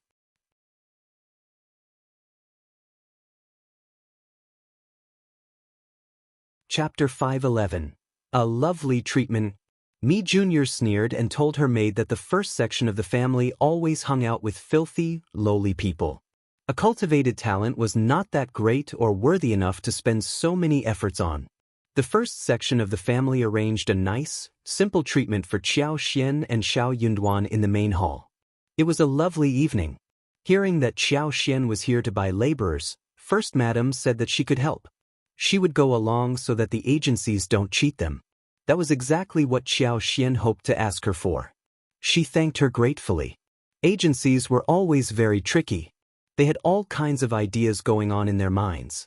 An agency would probably sell them bad quality people, seeing that Xiao Xian was not a local resident and the laborers could not be refunded once purchased. With First Madam keeping her company, things would be different. No agency would dare lie to the First Madam of the Yuezheng family. Early next morning, First Madam was about to take Xiao Yunduan and Xiao Xian to greet Madame Yuezheng, but Madame Yuezheng turned her down. The meeting was cancelled. First Madam asked the maid, "Did second Mrs. Yuezheng visit Madame Yuezheng this morning?" The maid nodded, without concealing a thing. First Madame snorted and understood what was going on. This sister-in-law of hers spared no efforts to give her trouble. Never mind, she didn't care. They could treat their own guests well enough. First Madame sent her men to pass on messages to the agencies she was familiar with, setting up an appointment that they were going to buy good laborers. She took Xiao Xian around during the next 2 days. As for Xiao Yunduan, he was hanging out with Yuezheng Xiao and Xiejingrong. The three of them headed elsewhere. At this time, the plum blossoms in the Fuyu Temple outside the city were in full bloom. It was a good time to appreciate plum blossoms. First Madame said to Xiao Xian with a smile, "The plum blossoms in Fuyu Temple are a must-see sight in the province. You guys came here just in time. It would be a pity if you didn't go and see them. Especially those green plums. They are the most authentic. There is the oldest green plum tree in the plum grove, which is said to be hundreds of years old. It is said that it is the mother of all green plums in the world. All the green plums in other places are born from this plant." Xiao Xian's eyes sparkled and she asked with a smile, "Is that true? Then it must be a very precious plant." She loved precious plants. First Madame didn't know the inside story, but she could see that Xiao Xian was very happy to hear this. When Xiao Xian was happy, it meant that she had done a good job as the host, so she was also glad. She nodded with a smile. "That's naturally precious. It's a treasure in the temple. Let's go today. It's the perfect time. We can just buy a few sticks of incense and come back after having a fasting meal in the temple. The temple food in Fuyu Temple is a must-have, and the scenery in the temple is also good. It is worth the trip." Xiao Xian was looking forward to it already. First Madame arranged the wagon and they went out together. The plums were blooming and it was very lively inside the temple. There were 2 patches of plum trees in the temple. There was a large area of plum forests without any marked boundary in the back mountain, which was open to all pilgrims, and everyone could go to enjoy the flowers. There were all kinds of red, white, pink and green plums, and they were in full bloom. They were beautiful and very lively. There was another more exquisite plum garden, which was spread across 10 mu. It was built around the rare green plum that had been around for hundreds of years. This place was far more exquisite, whether it was the shape of the tree, the color of the tree, or the matching scenery. It contained various different pavilions. But it was not open to the public. Only people with considerable status, or those who had donated a large sum of incense money to the temple were eligible to go inside.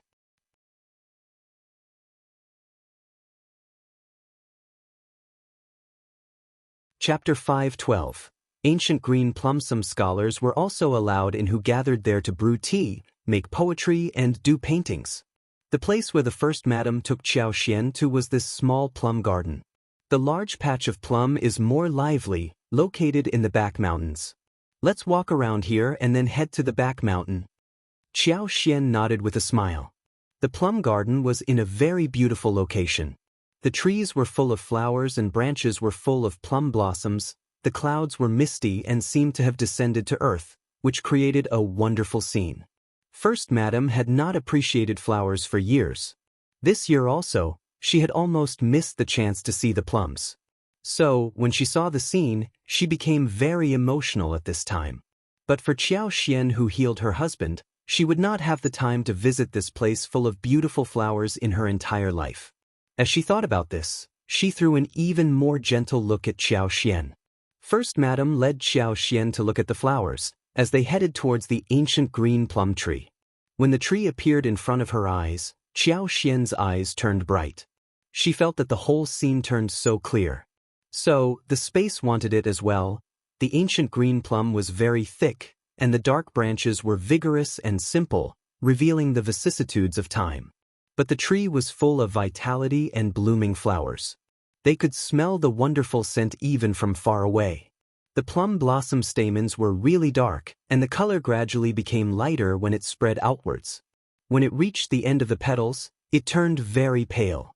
It almost looked white from a distance. But when you looked closely, you could see a faint trace of greenery. There was not only this green plum in this garden. All the way here, Xiao Xian had seen many green plums. But they were not as beautiful, elegant and noble as the one in front of her. Also, the flowers were not so pure or crystal clear. She understood the matter in her heart. No wonder it was said to be a mother tree. It was naturally different from the others. Whether it was grafted or bred, the green plum next to it had not completely copied and inherited the beautiful color of the mother tree. No wonder her space had this strong reaction towards this very green plum. This is the ancient green plum tree? How beautiful! Xiao Xian approached it, looking excited. First Madam smiled. Yeah. Everyone loves it. The plum tree was very big. First Madam and her servant were also admiring the plum blossoms. Xiao Xian turned her back to her a little further away, gently raised her hand to stroke the flower branch, and with a little force, quickly snapped off a 2-inch long flower branch. She quickly put the flower branch into the space. She felt slightly apologetic. She raised her hands and put her hand on the branch, silently putting the superpower into the ancient green plums so as to inject her magical energy into it. She said quietly, "I will give you magical energy after taking one branch from you. We are even now." She could have never got a branch of the green plum tree, which was regarded as a treasure by Fuyu Temple, if she asked for it from the monks. So, she had to deal with the ancient green plum directly. With the green plum in hand, Xiao Xian was in a good mood and walked around with First Madam. They went to a few other places in the temple, and it was lunchtime. Every table in Fuyu Temple's vegetarian restaurant had 12 dishes and 1 soup. They entered the private room, and the vegetarian dishes served in white porcelain bowls were quickly served. Each dish seemed great and had a beautiful name, looking delicious.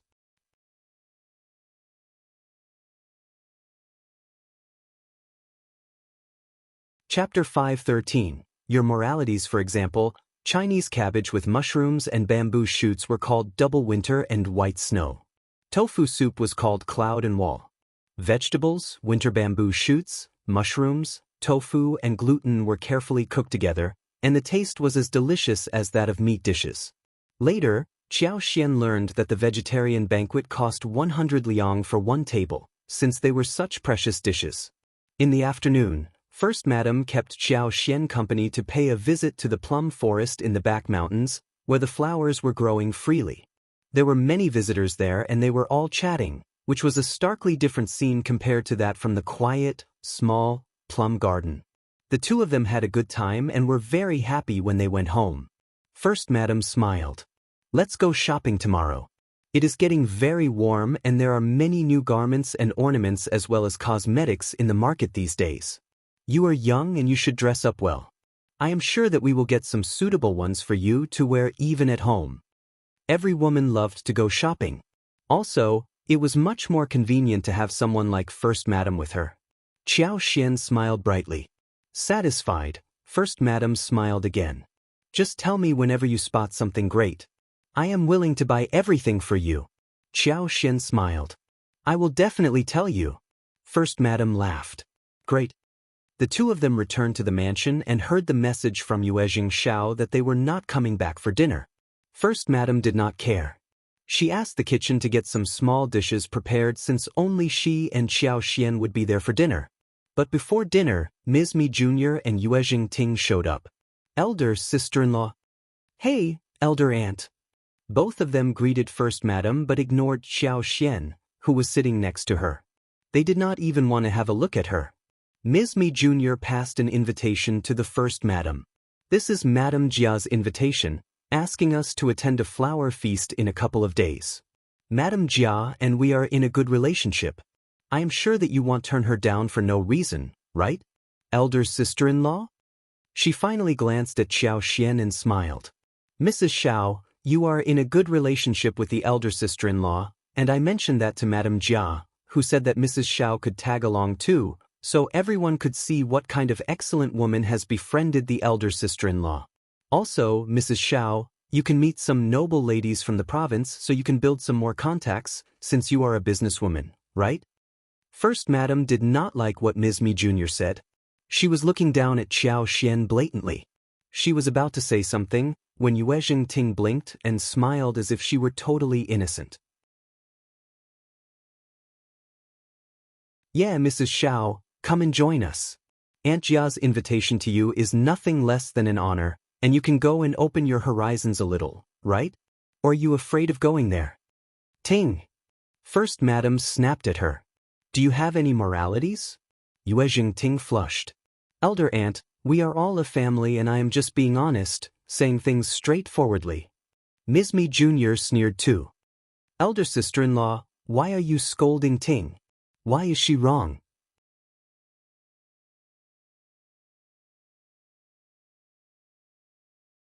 Chapter 5:14. Ms. Mi Jr.'s anger. Ting has grown up next to Madame Yuezheng. If you doubt her morality, you are suspecting Madame Yuezheng instead. First Madam sneered. Stop using Madame Yuezheng's name in front of me. You don't need to care how I treat my guests. Just leave. Before Ms. Mi Jr. could say anything, Auntie Hua walked up with a false smile and dragged away Ms. Mi Jr. fiercely. When Ms. Mi Jr. was gone, Yuezheng Ting left as well. Outside the yard, Ms. Mi Jr. got so angry that she almost collapsed. How dare this countryside bitch get me humiliated like this? Yuezheng Ting was displeased as well. Mom, I really don't like that woman. Her third brother would rather introduce young Master Xie to the lowly couple than to her. That was why Yuezheng Ting never liked Xiao Xian and Xiao Yinduan. Also, Xiao Xian once turned her down and humiliated her in front of the two sisters of the Xie family. Ms. Mi Jr. sneered. What is Elder Aunt doing with them? How can their family actually befriend such a couple? Wait. Ms. Mi Jr. raised her eyebrows. Your elder aunt has a high taste. No ordinary people would be treated so well by her. Could there be anything special about the couple? Yuezheng Ting sneered. Special about the couple? I don't think so.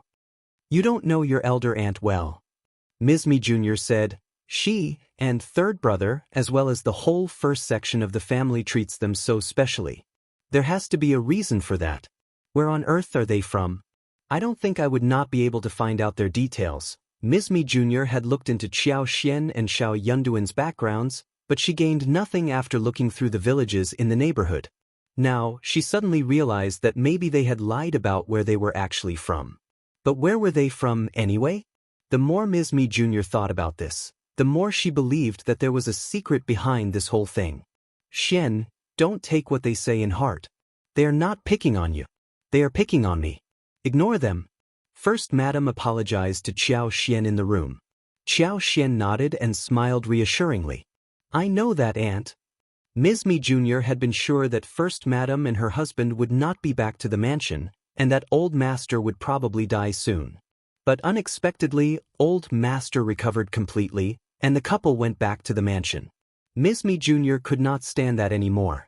She had started to think that she was already in charge of the mansion. She caused enough trouble when she believed that there were people backing her up. After all, she was very good at causing trouble. First Madam looked relieved. That is good. I knew that you are an understanding person. She lowered her head and asked, will you come with me to the Jia family's banquet in a couple of days? Oh well, don't worry. First Madam laughed. No one will look down at you. You will be with me. And she will be keeping you company as well. She teased. When Yunduan becomes the recommended man, or reaches even further, you will need to be able to handle such situations. Xiao Xian was not afraid. She was just not very interested. Hearing that, she did not turn down First Madam. She understood that the older woman was being kind to her. Okay. I will join you. Please be sure to teach me whatever I don't know, Aunt.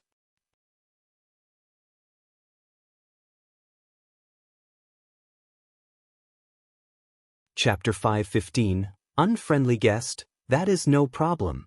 First Madam smiled brightly. Xian, you are smart. You will understand everything once I tell you. Soon it was time for dinner, and First Madam asked Xiao Xian to join her for the meal. Ms. Jean asked her servant to prepare 2 dishes for them, which made First Madam feel quite satisfied. Her daughter-in-law was very understanding. As long as the first section of the family was doing well, she did not care about how the second section of the family behaved. All Ms. Mi Jr. could do was try to disgust her. But she was not foolish, and that made Ms. Mi feel frustrated. The three sons of the second section of the family were in a good relationship and they respected her as elder aunt. That made Ms. Mi Jr. very uncomfortable. First Madam was in a good mood. She invited Xiao Xian to join her for food in a very friendly tone. After they finished dinner, they talked about going shopping the next day. First Madam planned to pick 2 outstanding dresses and some ornaments for Xiao Xian for the visit at Madame Jia's home, so that no one would dare look down at her.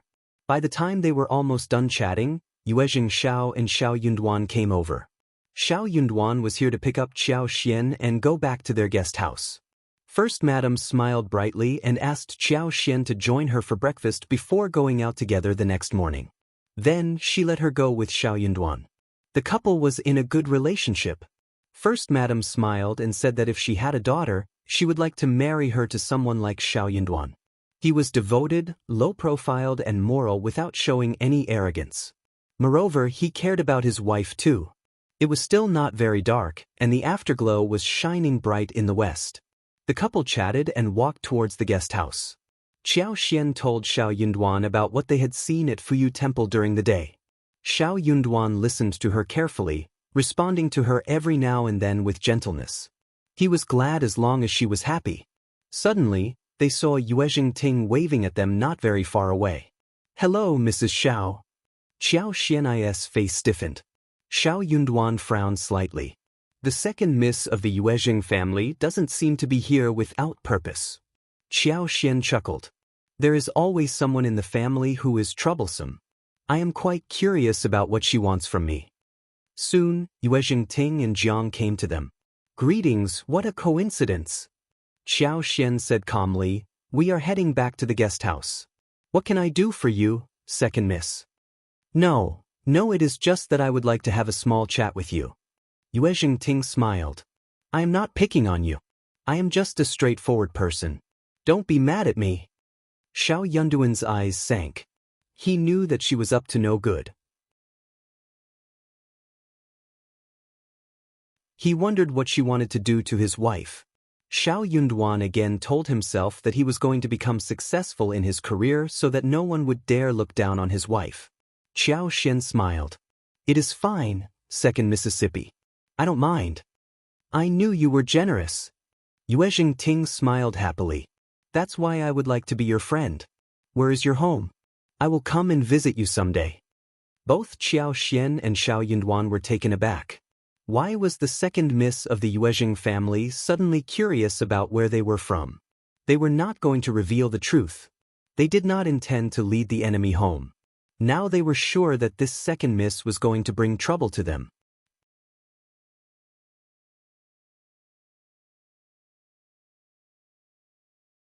Chapter 5:16. Maybe they did not want any trouble for themselves.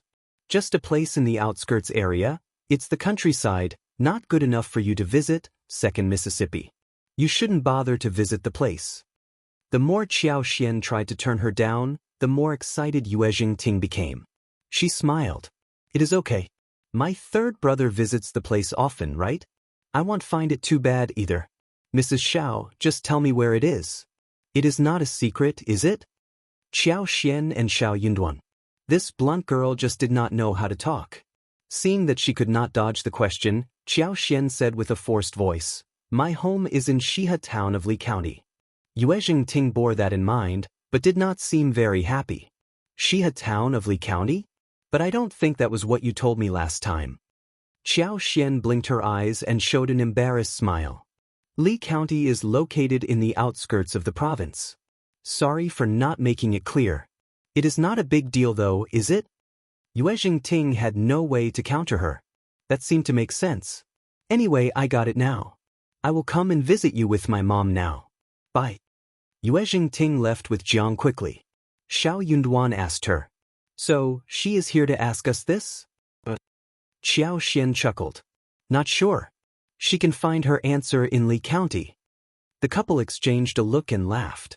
Xiao Yunduan did not think there was anything wrong with Xiao Xian misleading the girl. He said, I don't think that Miss Yuezheng is a good-tempered person. She may come and pester us next time if she fails to find us. What about buying a small courtyard in the province next time we are here? They could just live in the courtyard rather than at the mansion, where they might keep running into Yuezheng Ting. Xiao Xian's eyes sparkled. That is a good idea. If we have the courtyard, you can come and wait for the autumn examination ahead of time. We will have more freedom if we have a place of our own. After a few moments, she suggested, what about buying a bigger one, so that our mom and the others could come and live with us too? They can also see how busy the province is. Also, third brother and third sister-in-law are looking forward to coming here as well. Speaking of the funny Xiao Sanlang and Yang Xiaoni, Xiao Yunduan smiled. Their mood was lifted up. Okay, it's a deal. On the other hand, Yuezheng Ting was showing off how she got to know Xiao Xian's address. That should be the correct address. I don't think she will dare to lie to me. It's my fault that I did not pry deeper last time. Ms. Mi Jr. believed her. They would not dare lie to her daughter, would they? Anyways, it was just their home address, not something secretive. She was going to dig deep into this family to see what on earth was so special about them that was worth the attention of the first section of the family. Xiao Yunduan and Xiao Xian took a walk and went back to the guest house. They washed themselves up and slept soon. Early next morning, Xiao Xian and the First Madam went shopping after breakfast. First Madam wanted Xiao Xian to look pretty at Madame Jia's banquet, thus she took her to high-end garment stores, latest jewelry pavilions and best cosmetic stores for shopping. Xiao Xian could see how expensive those places were the moment she looked up. She wasn't so sure about entering those places. It is fine. Go in, please. First Madam smiled. You are a nobly born lady and you are sure to have more happiness to come to you in the future. You should be dressed accordingly.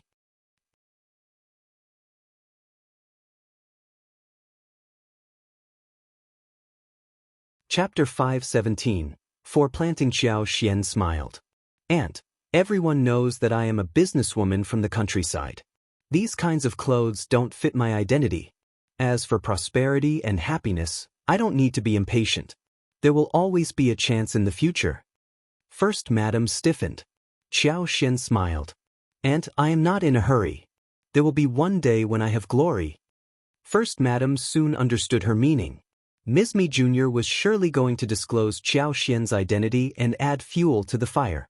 So, if Xiao Xian was too well dressed, the outsiders would definitely know that it was the First Madam who made the preparations for her, which might cause her far more belittling looks, as well as jealousy. They would be envious of her for having managed to suck up to the First Madam. Moreover, they would look down at her behavior and think of her as greedy and opportunist. No one would believe that Xiao Xian was able to afford any of these by herself. It was my lack of consideration. First Madam smiled. Okay, let's change to another place. But we can surely buy some ornaments. They are never out of fashion. Xiao Xian nodded. They went shopping for half a day and First Madam took her to a high-end restaurant for lunch. There was steamed pork ribs with betel nut taro and a shredded radish cold dish that made Xiao Xian's eyes shine. She asked the manager if she could give her some betel nut taro and spring watermelon. She was going to take them home for planting. The taros planted at home were small, soft and tasty, but they had a different taste compared to that of betel nut taro. There were many dishes that could be made with betel nut taros. In addition to steaming pork ribs, they could also steam braised meat, roast meat after oiling, steam mashed taro, cut them into strips and fry, cook porridge with them and make pancakes. They were going to taste great. Spring watermelons were very good for cold dishes, fresh, sweet and crispy. With First Madam present there, the manager agreed. He asked his page boys to bring large betel nut taros and good-shaped spring watermelons for her to take home, without charging any teas. He even said happily, Mrs. Xiao, you have sharp eyes. These have been transported from outside the province, they are not from here. Xiao Xian smiled and thought to herself that she was going to make them grow here. On the wagon, First Madam smiled seeing her cherishing these two plants. If you like them, next time I will ask my elder son to fetch some more from outside and have them delivered to you. Thanks, elder aunt, but these are enough. Xiao Xian did not want to conceal it from the First Madam. She answered happily. Actually, I want them to plant at home, and in a couple of months, they will grow nicely. I can send a few for you to eat. First Madam was startled and answered. You know less than I do. Didn't you hear what the manager said? These are not from here. Our soil might not be good enough for them. Don't be disappointed later. Qiao Xian was confident. She curved her lips and smiled. I may be able to plant and grow things that others can't. First Madam. She suddenly thought of what her younger son had said.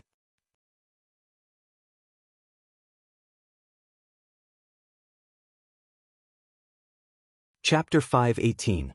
Accompaniment. Her younger son told her once that Xiao Yunduan and Qiao Xian had planted many things at their home. She suddenly remembered different things, including bergamots, shiitake mushrooms, tremella, watermelon, gastrodia elata, jellies, tomatoes, and various fruits. Qiao Xian didn't seem to have lied to them. Okay, then I will be waiting for your fruits. Do remember to give me some. First Madam smiled. Qiao Xian chuckled and nodded. Of course. In the afternoon, Qiao Xian asked First Madam to take her for a visit to the farming market, where she bought quite a lot of things. She picked up several different kinds of green vegetables and cabbage seeds. There was also a variety of long beans with white skin and black beans inside, and a kind of beans that only had beans in the pods to eat. These beans had purple flower spots and tasted glutinous. Her purchase list also included lotus beans, as well as chayote, gourd melon, a light yellow pepper shaped like a lantern called habanero-type pepper, and many more. There was a lot to harvest, and Qiao Xian was really happy about it. First Madam asked her with interest.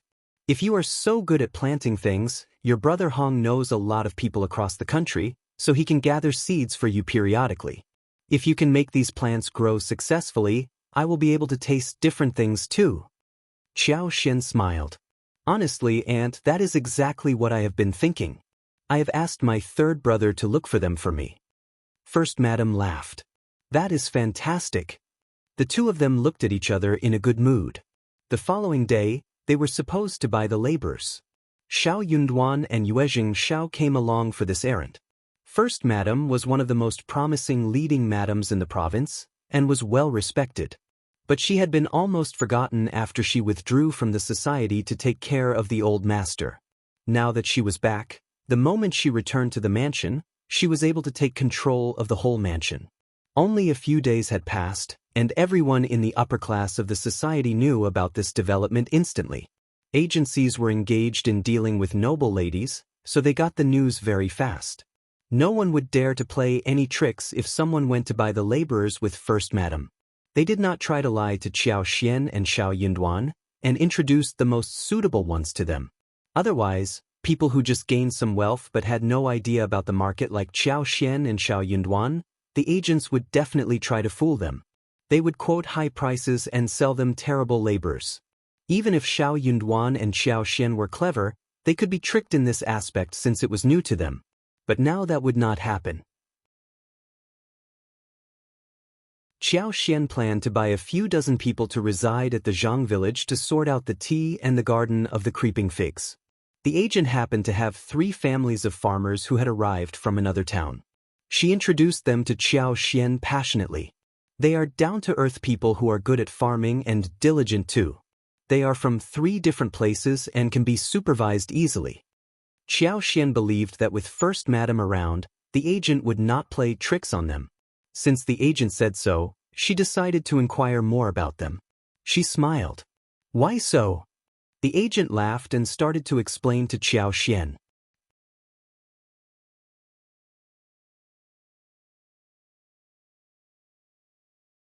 Chapter 5:19. Rare. Mrs. Xiao, you are new to this. If 2 families are acquaintances and move to a new place, they would stick together and isolate the third. If 3 families are acquaintances, the 3 families would become one and isolate the manager. So, the best solution is that they shouldn't know each other. I am just saying that out of precaution. It doesn't necessarily have to be like this.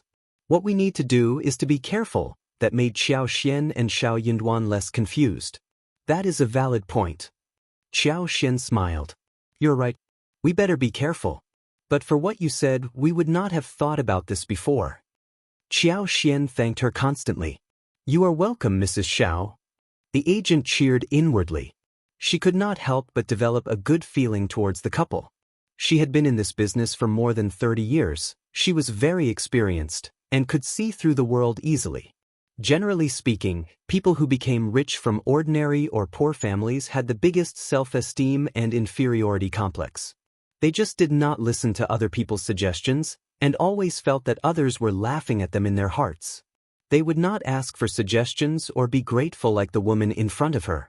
But Xiao Xian was frank and natural, which was a rare thing. She was confident and seemed to have a lot of abilities that would definitely take them ahead in life. So, the agent definitely wanted to befriend her.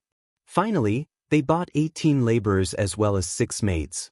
First Madame offered a temporary place for these people at the private mansion. Xiao Xian and Xiao Yunduan thanked her for the generosity. The 3 households were called Lin Jin, Xiao Shisan and Dongda, whilst the 6 maids were called Chunyu, Chuanfin, Damon, Xiaoman, Lixia and Liqiu. All of those were solar terms for easy remembrance. First Madame laughed at the logic behind the naming process. When the laborers were bought, Xiao Xian and Xiao Yunduan's mission was completed. After Madame Jia's banquet the next day, they would head home. It was a busy season for the farmer's family and they had no time to waste. They had money so they could hire laborers for help, thus not being in such a hurry as the others and choosing to stay at home. Xiao Yunduan kept Xiao Xian company for shopping this afternoon. First Madame was very understanding. She could not keep her to her side all the time, especially when she had not spent some quality time with her own husband. The following day, Ms. Mi Jr. hurriedly ate breakfast and came to the First Madame's residence with Yuezheng Ting, fearing that Xiao Xian would not show up for the banquet. The daughter and the girl were very well dressed in brocade garments and wearing a lot of shining jewelry. We will keep each other company, so I have brought Ting along to accompany Mrs. Xiao. Oh, Mrs. Xiao is ready as well? Ms. Mi Jr. sounded very relaxed. She was looking forward to seeing the show. She smiled even deeper when she saw Xiao Xian. First Madame smiled briefly. Xian is ready, thanks for your concern. Ms. Mi Jr. chuckled. Elder sister-in-law, your guest is mine as well. Yuezheng Ting threw a glance at Xiao Xian. She was dressed in a pale lotus-colored satin-faced placket, ivory white stand-up collar jacket, and a beige bamboo leaf-patterned silk-faced pleated skirt.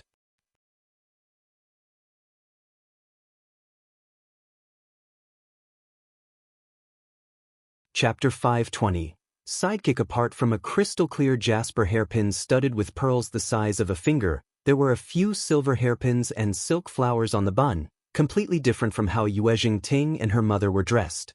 Elder aunt, why didn't you buy some new dresses for Mrs. Xiao? She looks so shabby. Ms. Mi Jr. chuckled and added, Yeah, elder sister-in-law, if you didn't have time to arrange this small thing, you could have left it to me. I have many new clothes that aren't worn yet, which are still better than what she is wearing now. I can get someone to fetch them for Mrs. Xiao. This outfit on her looks very improper. People might think that you are looking down at your guest. Xiao Xian threw a strange look at Ms. Mi Jr., but said with a smile, Second Madame Yuezheng, I don't really get it. I am here as a guest, and I am wearing my own dress. Why is it related to aunt?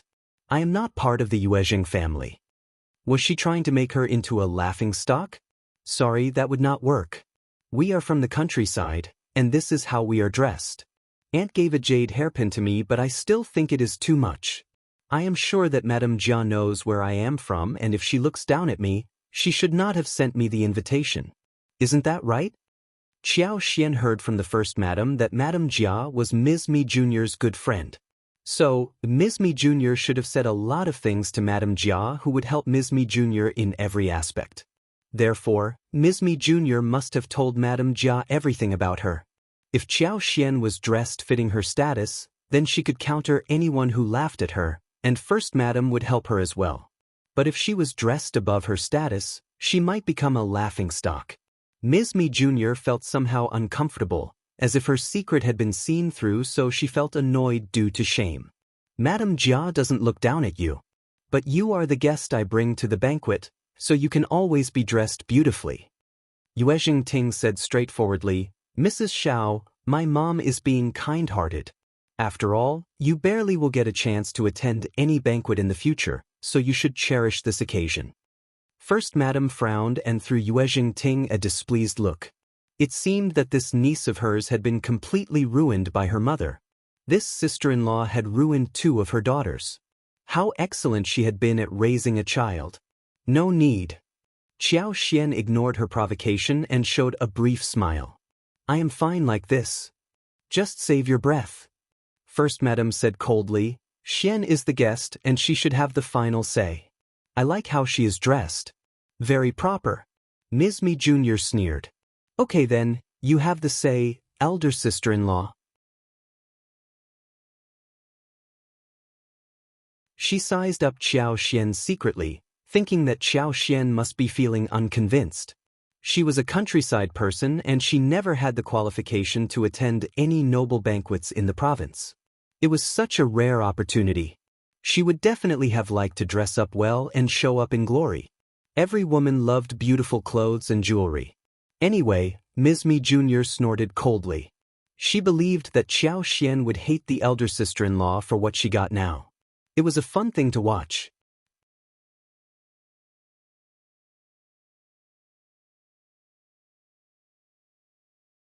Chapter 521.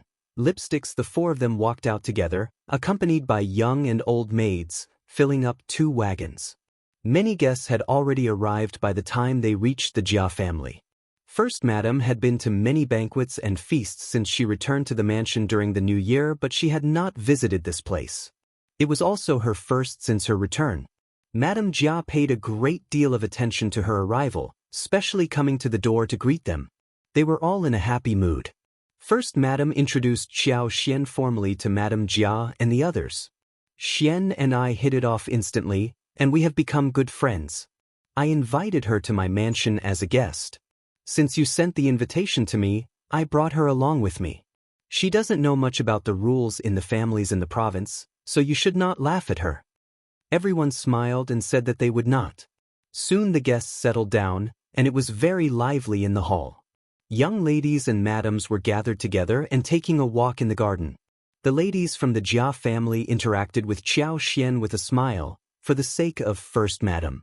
First Madam asked she to take good care of Xiao Xian, but threw her a worried look. In return, Xiao Xian smiled and nodded, indicating to her to remain assured. She was not being polite. She really did not need any help. She could see through every corner of the whole mansion by just touching one leaf. Her scope of sight was far beyond the mansion too. Nothing could escape her observation. If she were still set up after this, then she would just call herself unlucky. Those ladies and madams were all friends, or acquaintances, or had at least heard about each other. They accidentally or intentionally ignored Xiao Xian. Xiao Xian never had the intention to make herself a part of their lives. She did not care. She just went for a stroll among those people who were strangers. As she was about to take a seat in the pavilion, Xiao Xian heard them talking about lipsticks, which drew her attention. Yuezheng Ting became the center of attention of all the ladies and madams. Everyone seemed very earnest. Ting, the lipsticks are part of your family stores, and you are always the first one to get the newest product. My nanny can't even manage to get one until a few days later, and has only managed to buy only 2 of them till now. Yeah, it is so difficult to buy. I heard that there will be some new colors like peach and apricot. Is that true? Can you reserve 2 for me in each color? I want 2 as well, or even 1 is enough. Me too.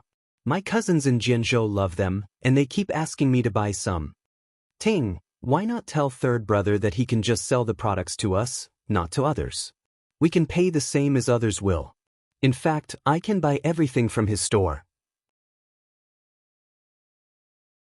That is a wonderful idea. Me too. Xiao Xian was dumbfounded, and she could not help but smile. She felt very proud. Lipsticks were definitely a profitable venture. When she had enough labor and beeswax, she would make some more. She would also produce more colors to meet the market's demand.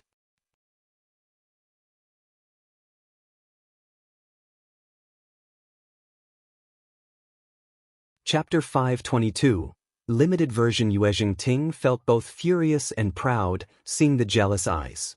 The outsiders might think that her third brother's business was equivalent to hers and that she could make these decisions, but the truth was not like that at all. Her third brother did not want to give many to her, though the products cost so little. He did not share any extra ones ever. She and her mother just could not find out where he got the products from. She enjoyed being asked for a favor, but she could not do anything about the requests. Yuezheng Ting forced a smile. That is my third brother's business. He is very conservative and only sells them at the store, not in private. Lipsticks are rare and the amount is limited, and he needs the lipsticks to bring in more business for his store's other products. I can't persuade him when it comes to business. They all sighed and got very disappointed. It was not the first time for them to entrust Yuezheng Ting to do this, so they weren't too surprised or disappointed. They just spoke of it when the topic was mentioned again. What if it was possible this time? Yuezheng Ting saw Qiao Xian, who was leaning against the banister, and felt a bit annoyed, as if she had been humiliated in front of Qiao Xian, who may be laughing in her heart at this moment. She grabbed Qiao Xian and smiled at them. You may not know this, but Mrs. Xiao's husband and my third brother are in a good relationship. My third brother even has received them home as guests. Uncle and aunt treat them so well. Maybe you can beg Mrs. Xiao to talk with my third brother about this. Qiao Xian. She felt that this lady had hit the target unintentionally. If she told him about it, he would definitely agree. The ladies seemed to have heard a huge joke. I am sure she doesn't even know what lipsticks are. Yeah, she definitely can't afford them. Ting, you are so funny. I think Ting might have her reason to say so. Maybe it is possible. What about having a try? I think so too. I really want new lipsticks. Me too. They all turned to Qiao Xian with a teasing smile. Mrs. Xiao, can you speak with young Master Yuezheng about selling some lipsticks to us? We will pay according to the market price. We can share some commission fees with you for it. What about helping us? They all looked at Qiao Xian. Qiao Xian smiled. That won't work. Young Master Yuezheng has his own rules in business. If he breaks the rules, his reputation would be ruined. You can hire people to stand in the queue and you can buy them. But I do have a piece of news that I can reveal to you. I heard that young Master Yuezheng is going to present a limited version of lipsticks, which is a rare thing. 10 sets at most. If you need them to appear again, you may have to wait for a decade. They were all startled. Limited version? What is a limited version? It is very rare. That is great. I definitely want one.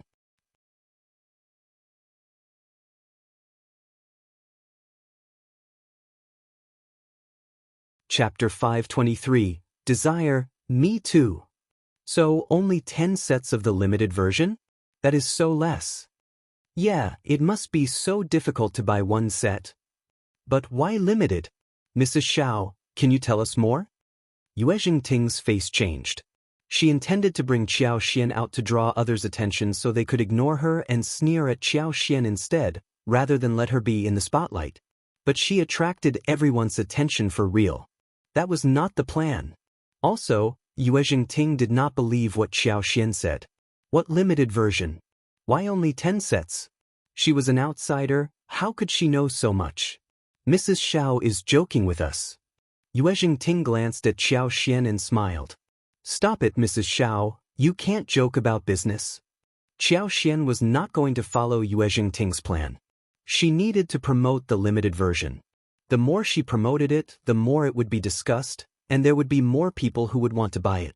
The price would be raised, and the quality would look good as well. I am not joking. Qiao Xian pretended to be confused, chuckling. Second miss, that is what young Master Yuezheng said to me. This is not a joke. Yuezheng Ting was annoyed. Even if it is real, you can't spread the secret without third brother's permission. That is business. It can be either big or small. You can't just spread rumors. The girls were all startled, without any idea what to say. They glanced at Yuezheng Ting indifferently. Her reaction was way over the top. Who did she think they were that they needed to be guarded against? Qiao Xian blinked and showed a look of innocence. Second miss, you don't understand. Products should be promoted, that's how they sell well.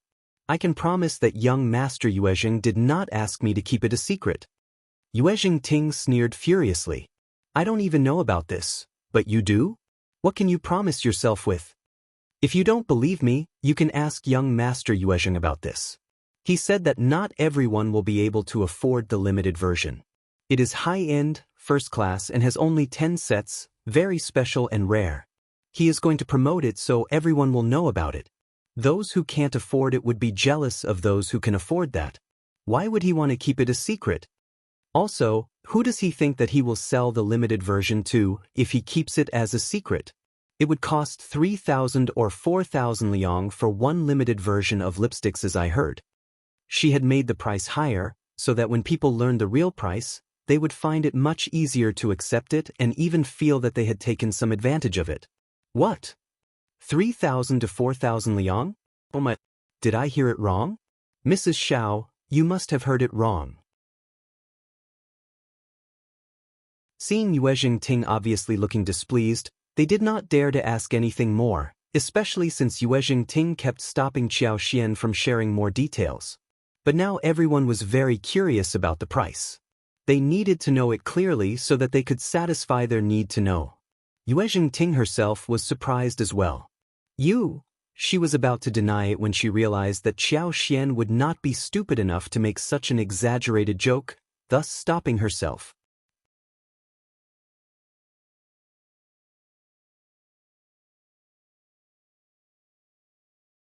Chapter 524. Yuezheng Ting's angered Qiao Xian explained with a smile. I am not mistaken. Please, listen to my explanation. She then told everyone about how the limited version worked. Everyone heard that the raw materials of this limited edition lipstick were carefully selected, and the essential oils extracted from flowers would also be added, and the production process was far more refined. Also, the lipstick tube was not only exquisite in materials, but also was inlaid with gold. Moreover, it was designed by a famous artist, all of which made their eyes brighten. No wonder it is so expensive.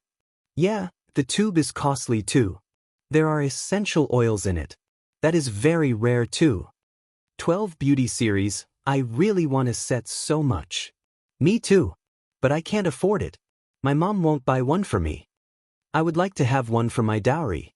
I wonder if my parents would allow. Oh, but when will it be launched in the market? I can at least take a look at it. Yes, me too.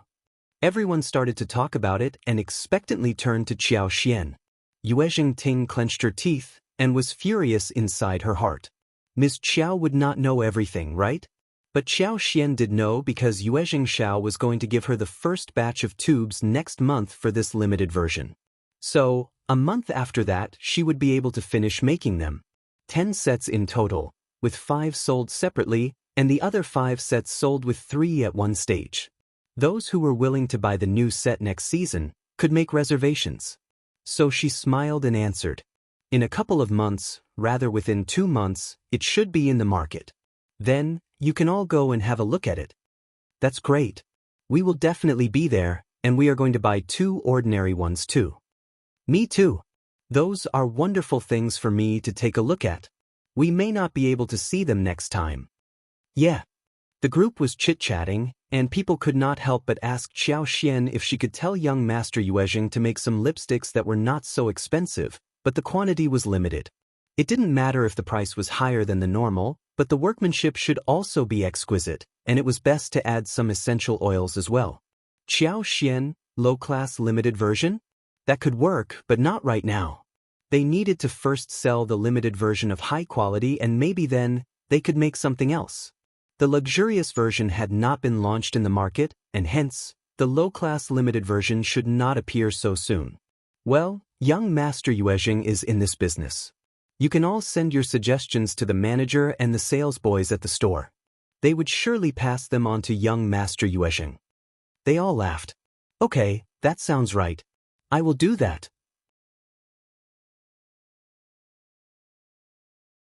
I want a limited version as well, but not something that costs me 3,000 or 4,000 liang, a few hundred will do. They all nodded in agreement. Qiao Xian smiled and looked earnestly at them. They were all money to her. Seeing Qiao Xian getting so popular, Yuezheng Ting got so angry that she almost broke her teeth. Ms. Qiao was behaving way over the top. She was just a countryside woman who should know nothing. But she kept promoting her third brother. She was going to tell the third brother about this so that he could reprimand her. Yuezheng Ting felt so annoyed and then whispered an idea into Jiang's ears.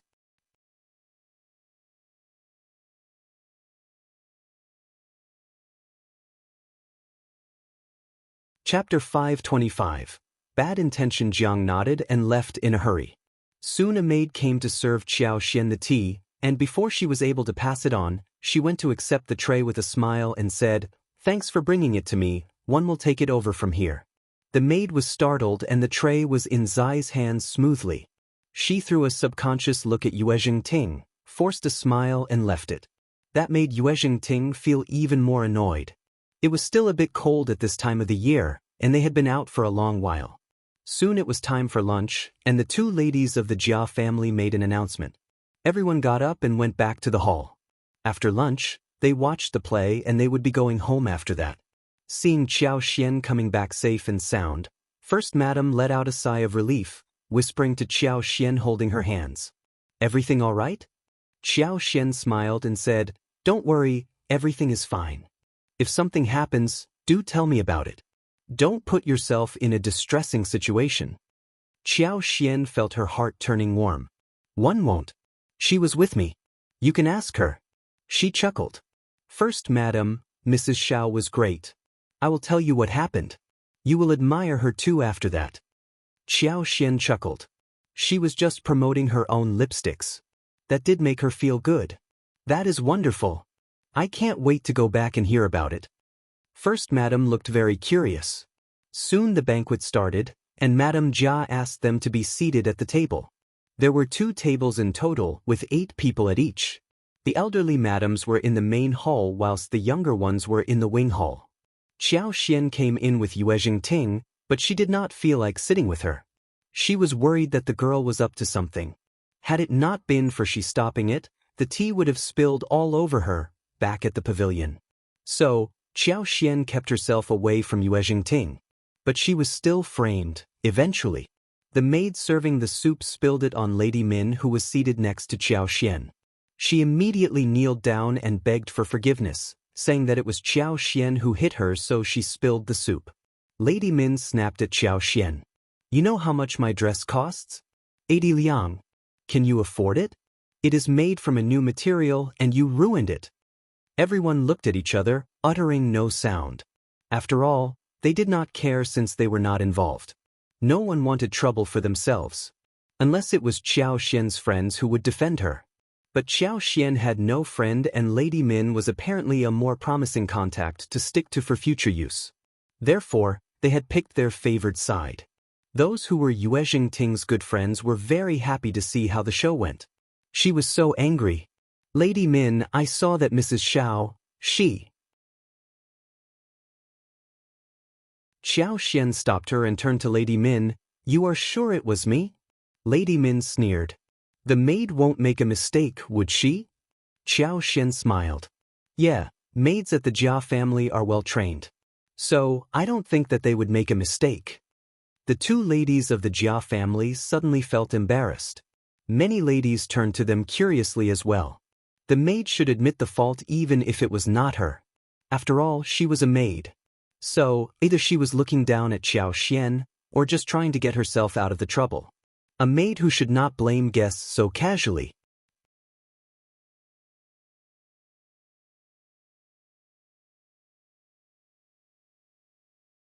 Chapter 526. Money and clothes. It meant that she must have been assigned to do this, and it must have been approved of by the ladies of the Jia family. Else a maid would not dare do something like that. Finally, it pointed to just one thing: the Jia family wasn't a very nice family. Qiao Xian was the first-time guest. Why should the Jia family cause her trouble?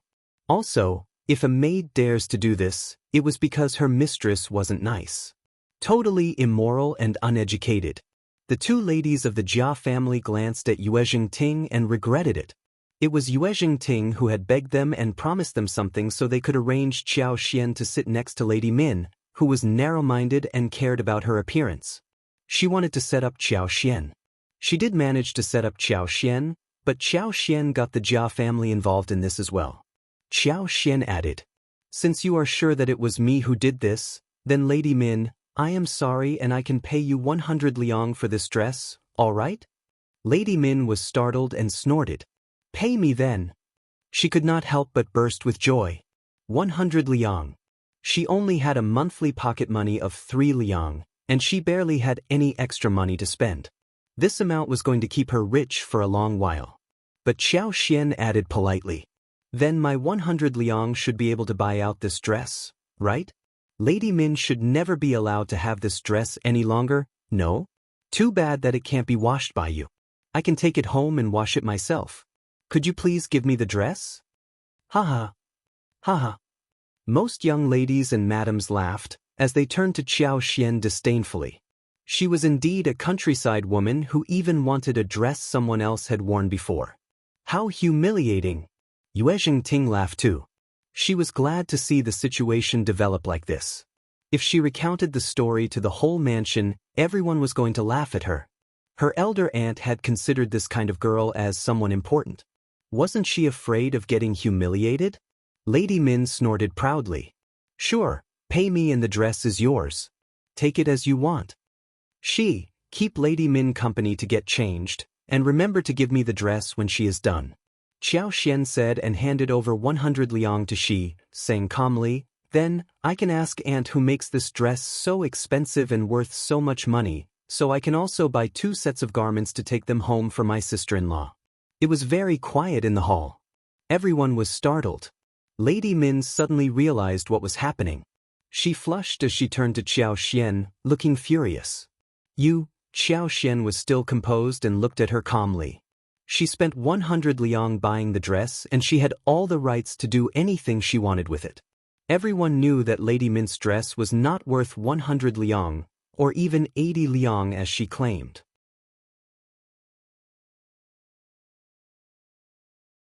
It would be priced at most at 8 liang. She was just bullying Xiao Xian for being a countryside girl who knew nothing. She wanted to threaten and frighten Xiao Xian so she could beg for forgiveness. Everyone had been amused to see Xiao Xian offering 100 liang to purchase the dress.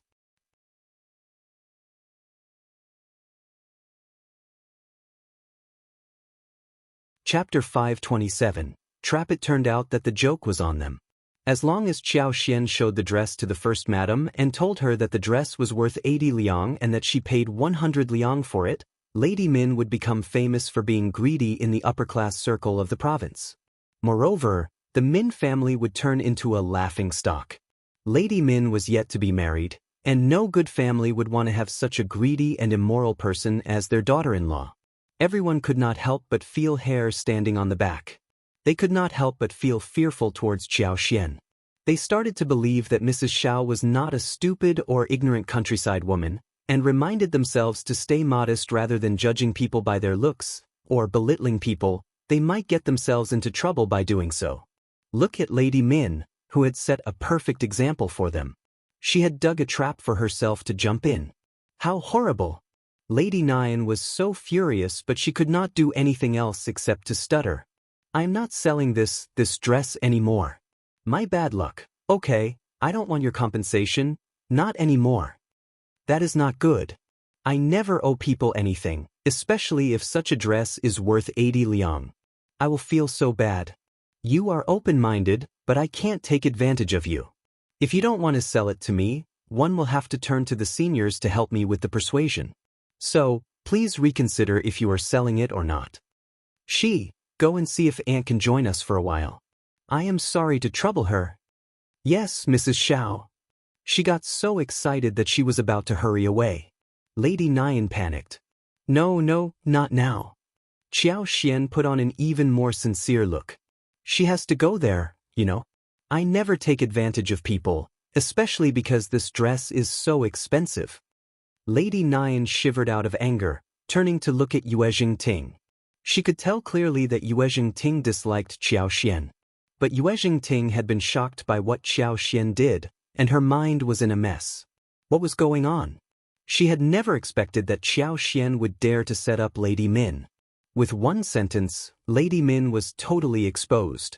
She was someone who bullied the weak, not someone who stood up to help others in trouble. Never. Therefore, she moved away, pretending as if she had never seen Lady Min's pleading eyes. Lady Min flushed and turned pale. She almost burst into tears. Her maid was dumbfounded too. She threw herself onto the ground and said in a shivering voice, "It was me. It was me who bumped into Mrs. Xiao's arm so the soup was over Lady Min. It was my fault, please, forgive me." But that was not what the maid from the Jia family said. That girl insisted that it was me. So, which of you lied? It is so funny. Why lie about such a small thing? Everyone present, honestly, First Madam had spotted someone distinguished.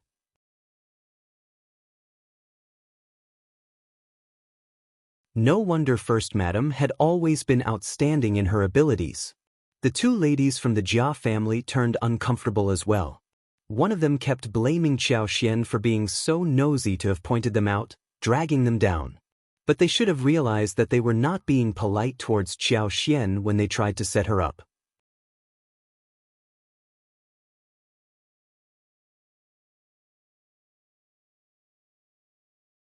Chapter 528.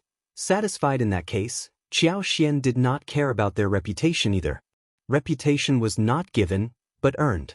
When someone intentionally set up people, they deserve to be humiliated when countered back. If Qiao Xian saved the ladies of the Jia family, would they be grateful to her? No, they would just feel lucky that Qiao Xian never thought of them. Else, they might assume that Qiao Xian did not dare offend them. Qiao Xian did it only because she knew, above all, that the First Madam did not like the Jia family, who was a good friend with Ms. Mi Jr. Hence, she did not need to care about what First Madam would think about it. It is our fault. Ju totally misbehaved. The ladies of the Jia family reacted faster than Lady Min. They expressed apologies directly and ordered someone to get Ju in to make apologies. Ju turned totally pale and dumbfounded. But it was so normal that the maid became the scapegoat for her mistress.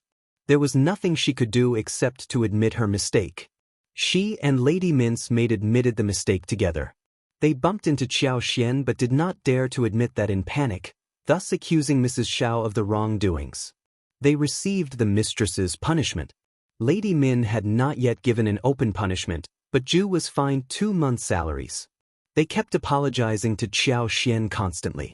Qiao Xian had reached her purpose, thus she smiled, accepting the apology. Some ladies started to feel that Lady Min and the Jia family were annoying. Luckily Mrs. Xiao was smart, so she revealed the conspiracy, otherwise she would have been totally misjudged. What was the Jia family doing? Anyone at the door was a guest who should be received well. Lady Min was even worse. Was she so in need of money that she was resorting to blackmailing? The two maids admitted the mistake, but everyone was aware that they were simply scapegoats for their mistresses, covering them up so they would not be exposed. Lady Min was completely embarrassed, so she left, saying that she did not feel well. The two ladies of the Jia family could not leave, but pretended as if they were innocent and continued to receive guests. But no one was interested in eating any longer. They pretended as if they were full and left as well. Same for Qiao Xian. They were just about to walk to the main hall when Yuezheng Ting came in front of Qiao Xian and faced her. She sneered. "Happy now? The banquet has been ruined by you? Why do you say that? I didn't spill the soup and it was not me who caused the trouble either. Why are you accusing me then? How about saying that out loud so we can talk about this in front of everyone?" Yuezheng Ting got so angry that she was stuck speechless. She snorted and looked deeply into her eyes. "I never expected that you are so clever and full of tricks. I have misjudged you." Qiao Xian thought to herself and believed that she was still being misunderstood by her. Yuezheng Ting did not know that she was rich. Nor did she know that she was also an officer's daughter. She also did not know that she was the one who produced the lipsticks. Most importantly, she did not know that her elder uncle's disease was cured by Qiao Xian. If she knew all of these, she would definitely pass out. "I don't know you well, second miss, and it is very normal that you don't know me." Yuezheng Ting snorted and left angrily. She was dumbfounded. But she was totally convinced by Mrs. Shad's conduct.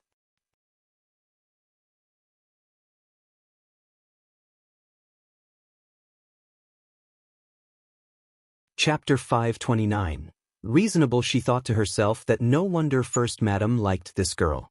She was very different from the others. What happened at the hall had reached the other side of the mansion by this point. Lady Nyan's mother had to leave with her, when she insisted. First Madam took hold of Xiao Xian's hands, asking concernedly, "Xian, are you all right?" First Madam asked in front of everyone present rather than secretively. A few ladies who had tried to defend Lady Min against Xiao Xian were stuck speechless. Xiao Xian felt her heart turning warm. She chuckled and shook her head. "Thanks, Aunt, I am well. Also, we have sorted everything out." Ms. Mi Jr. sneered. "There is a saying, you should forgive when you _be forgiven. Xian, your behavior was way over the top. What was the point in doing all this?" "What are you talking about?" First Madam threw her a sidelong glance. Xian said that they have sorted things through. Sure, we need to be reasonable but not get others wrongfully accused of something as well. When First Madam was not around, Ms. Mi Jr. was the face of the Yuezheng family in society. So, when she was hailed into the air, she felt very arrogant. Gradually, she even started to believe that First Madam was never going to return to the mansion, thus behaving even more arrogantly. Now when she was lectured by First Madam in front of everyone, she felt both ashamed and annoyed. She said sarcastically, "Madam Jia is a good friend of our family, so she doesn't mind. But no one else would like to befriend such a girl who just causes trouble at a banquet. Why couldn't they just deal with the matter privately, rather than cause a scene in public? We don't belong to the same category." That was the basic rule in the upper-class circle. Second Madam Yuezheng. Xiao Xian said, "If someone's maids wrongfully accuse the guest, I would not want to mingle with such a family either. I was lucky today to clear my name. If I failed to gain justice, I would have been blamed and Aunt would have been humiliated as well. That would make me feel very guilty." "Are you countering me?" Ms. Mi Jr. snapped at her. "Sister-in-law." First Madam said coldly, "Xian is talking sense. As per you, you can accuse her of something but she can't defend herself? Anyways, whatever else you have to say, tell me when we reach back home." It was very quiet in the hall. First Madam simply could not stand this sister-in-law of hers. During the past few years, this sister-in-law kept saying bad things about First Madam and her family, which had reached First Madam's ears too. But the first section of the family only focused upon old master's disease, especially First Madam, who never cared about such useless gossip. But things were different now. She could not stand it when Ms. Ni Jr. scolded the junior girl she had personally recommended. "Elder sister-in-law, are you lecturing me for someone outside the family? I am talking sense with you. You can defend yourself if I am wrong. 1 a.m. not putting any pressure on you or stopping you from defending yourself." Ms. Mi Jr. could not defend herself. After all, the fault was that of Lady Min and the maids of the Jia family. If Xiao Xian had not pointed it out, it would just be a vague situation that could be solved casually.